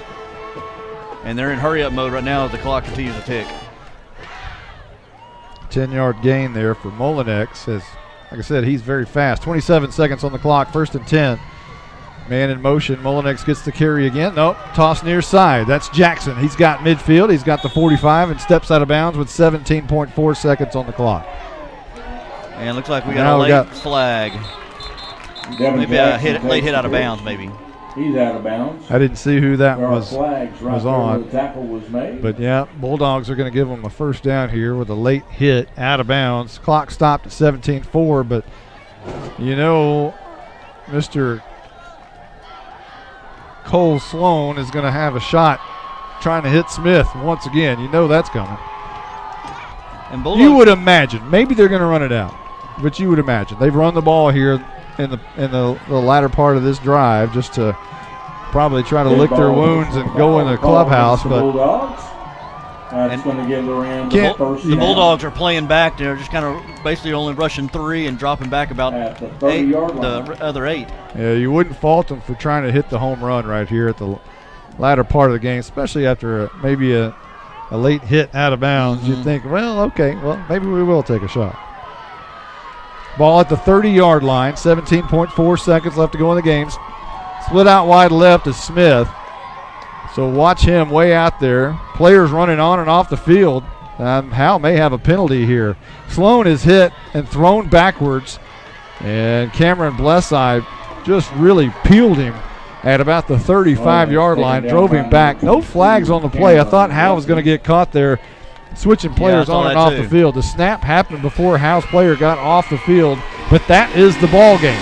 That's it. Howe wins 41-20, and you can turn that victory light on for another week in downtown Howe, Texas. As another exclamation point for this offense that is rushing, and rushing. And the defense is not playing bad either. Again, kind of, didn't finish probably as strong as they would like to, but did what they needed to do at the end. Got the late touchdown there by Aiken. Stopped the Rams when they needed to. Did give up some late touchdowns. So some things that Coach Jay will have to go back to the film and kind of look at trying to correct, but probably some things that are correctable. And everything is correctable. And, everything, especially in week 1, week 2, you're going to have penalties. You're going to have holding calls. You're going to have turnovers. Those things are taking place. But, again, the coaches and the coaching staff for Howe and SNS meet at midfield. And Coach Jay is going to talk to his team. And tell you what, you got to feel bad for SNS. They're down to about 4 players, seems like. And this is probably the time to have all that stuff happen here in non-district. There's the school song and the fight song. We'll let you listen to that.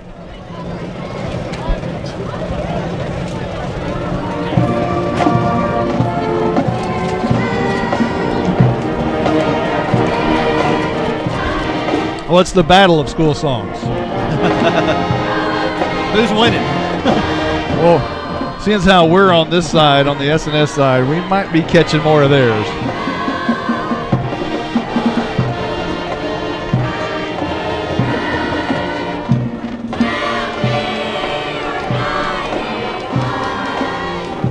You have to look at the SNS field and how many crutches. I was about to say, I see 5. It's unbelievable how many crutches are out there 4 crutches for SNS. 4 crutches and a sling. Wow. That is just terrible.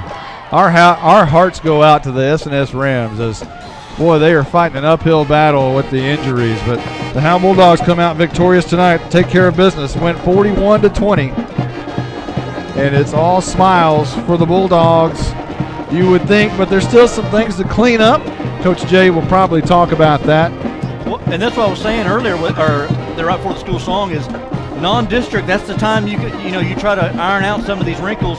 Get ready for district coming up here in a few weeks. When Caroline talks to Coach Jay, she's probably going to have to turn around, make him turn this way and point because of our crowd mic way down there, and we'll see how that goes. Although we've had pretty good signal tonight away across the field.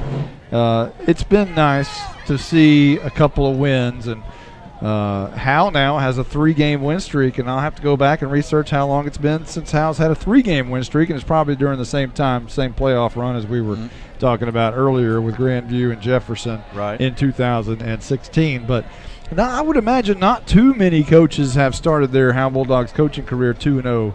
But we'll look that up as well and have that for you in Monday's edition. And I wonder what Coach Jay was, as far as coming into a ball club that went 1-9 last season, had the playoff runs before, and comes in here 2-0. It's like, man, this is easy so far. It's the same as last week. A big first half, started out strong, and then possibly got into coast mode. Perhaps. I think a little bit. And the second half was not quite as crisp as the first. And here pretty soon, Howe's going to have to put it all together in 2 halves. Next week they play Bells, who will sling it around a little bit. And they will spread them out and see what happens, because Bells loves to throw the football, which is something that Howe has not seen a lot of to this point. Saw a little bit of it tonight, but yeah, I haven't seen a full spread, air raided out type of offense yet. I saw the pen smoking over there as Stephen Braswell's putting the final touches on the stats, as I think he's got final numbers for us. And if you see Carolina, you just pop on when you get Coach Jay and you get some of those players, because I'm going to hold off. I'm going to call on some stats right here that Stephen Braswell just got finished with. I see her at the 25-yard line.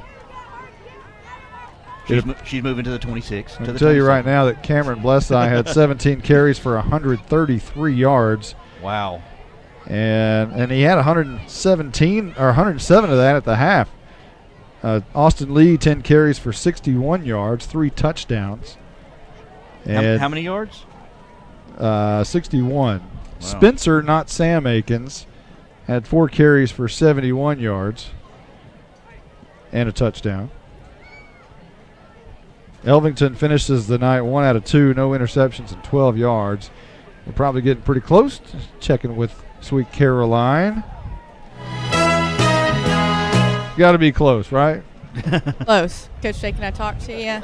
We're going to come over here and face them, because they're on this side. Well, another 2-0. How does that feel? How's this win feel? It feels great. I mean, anytime you start the season 2-0, it's great. I'm proud of our kids. They gave strong effort all 4 quarters.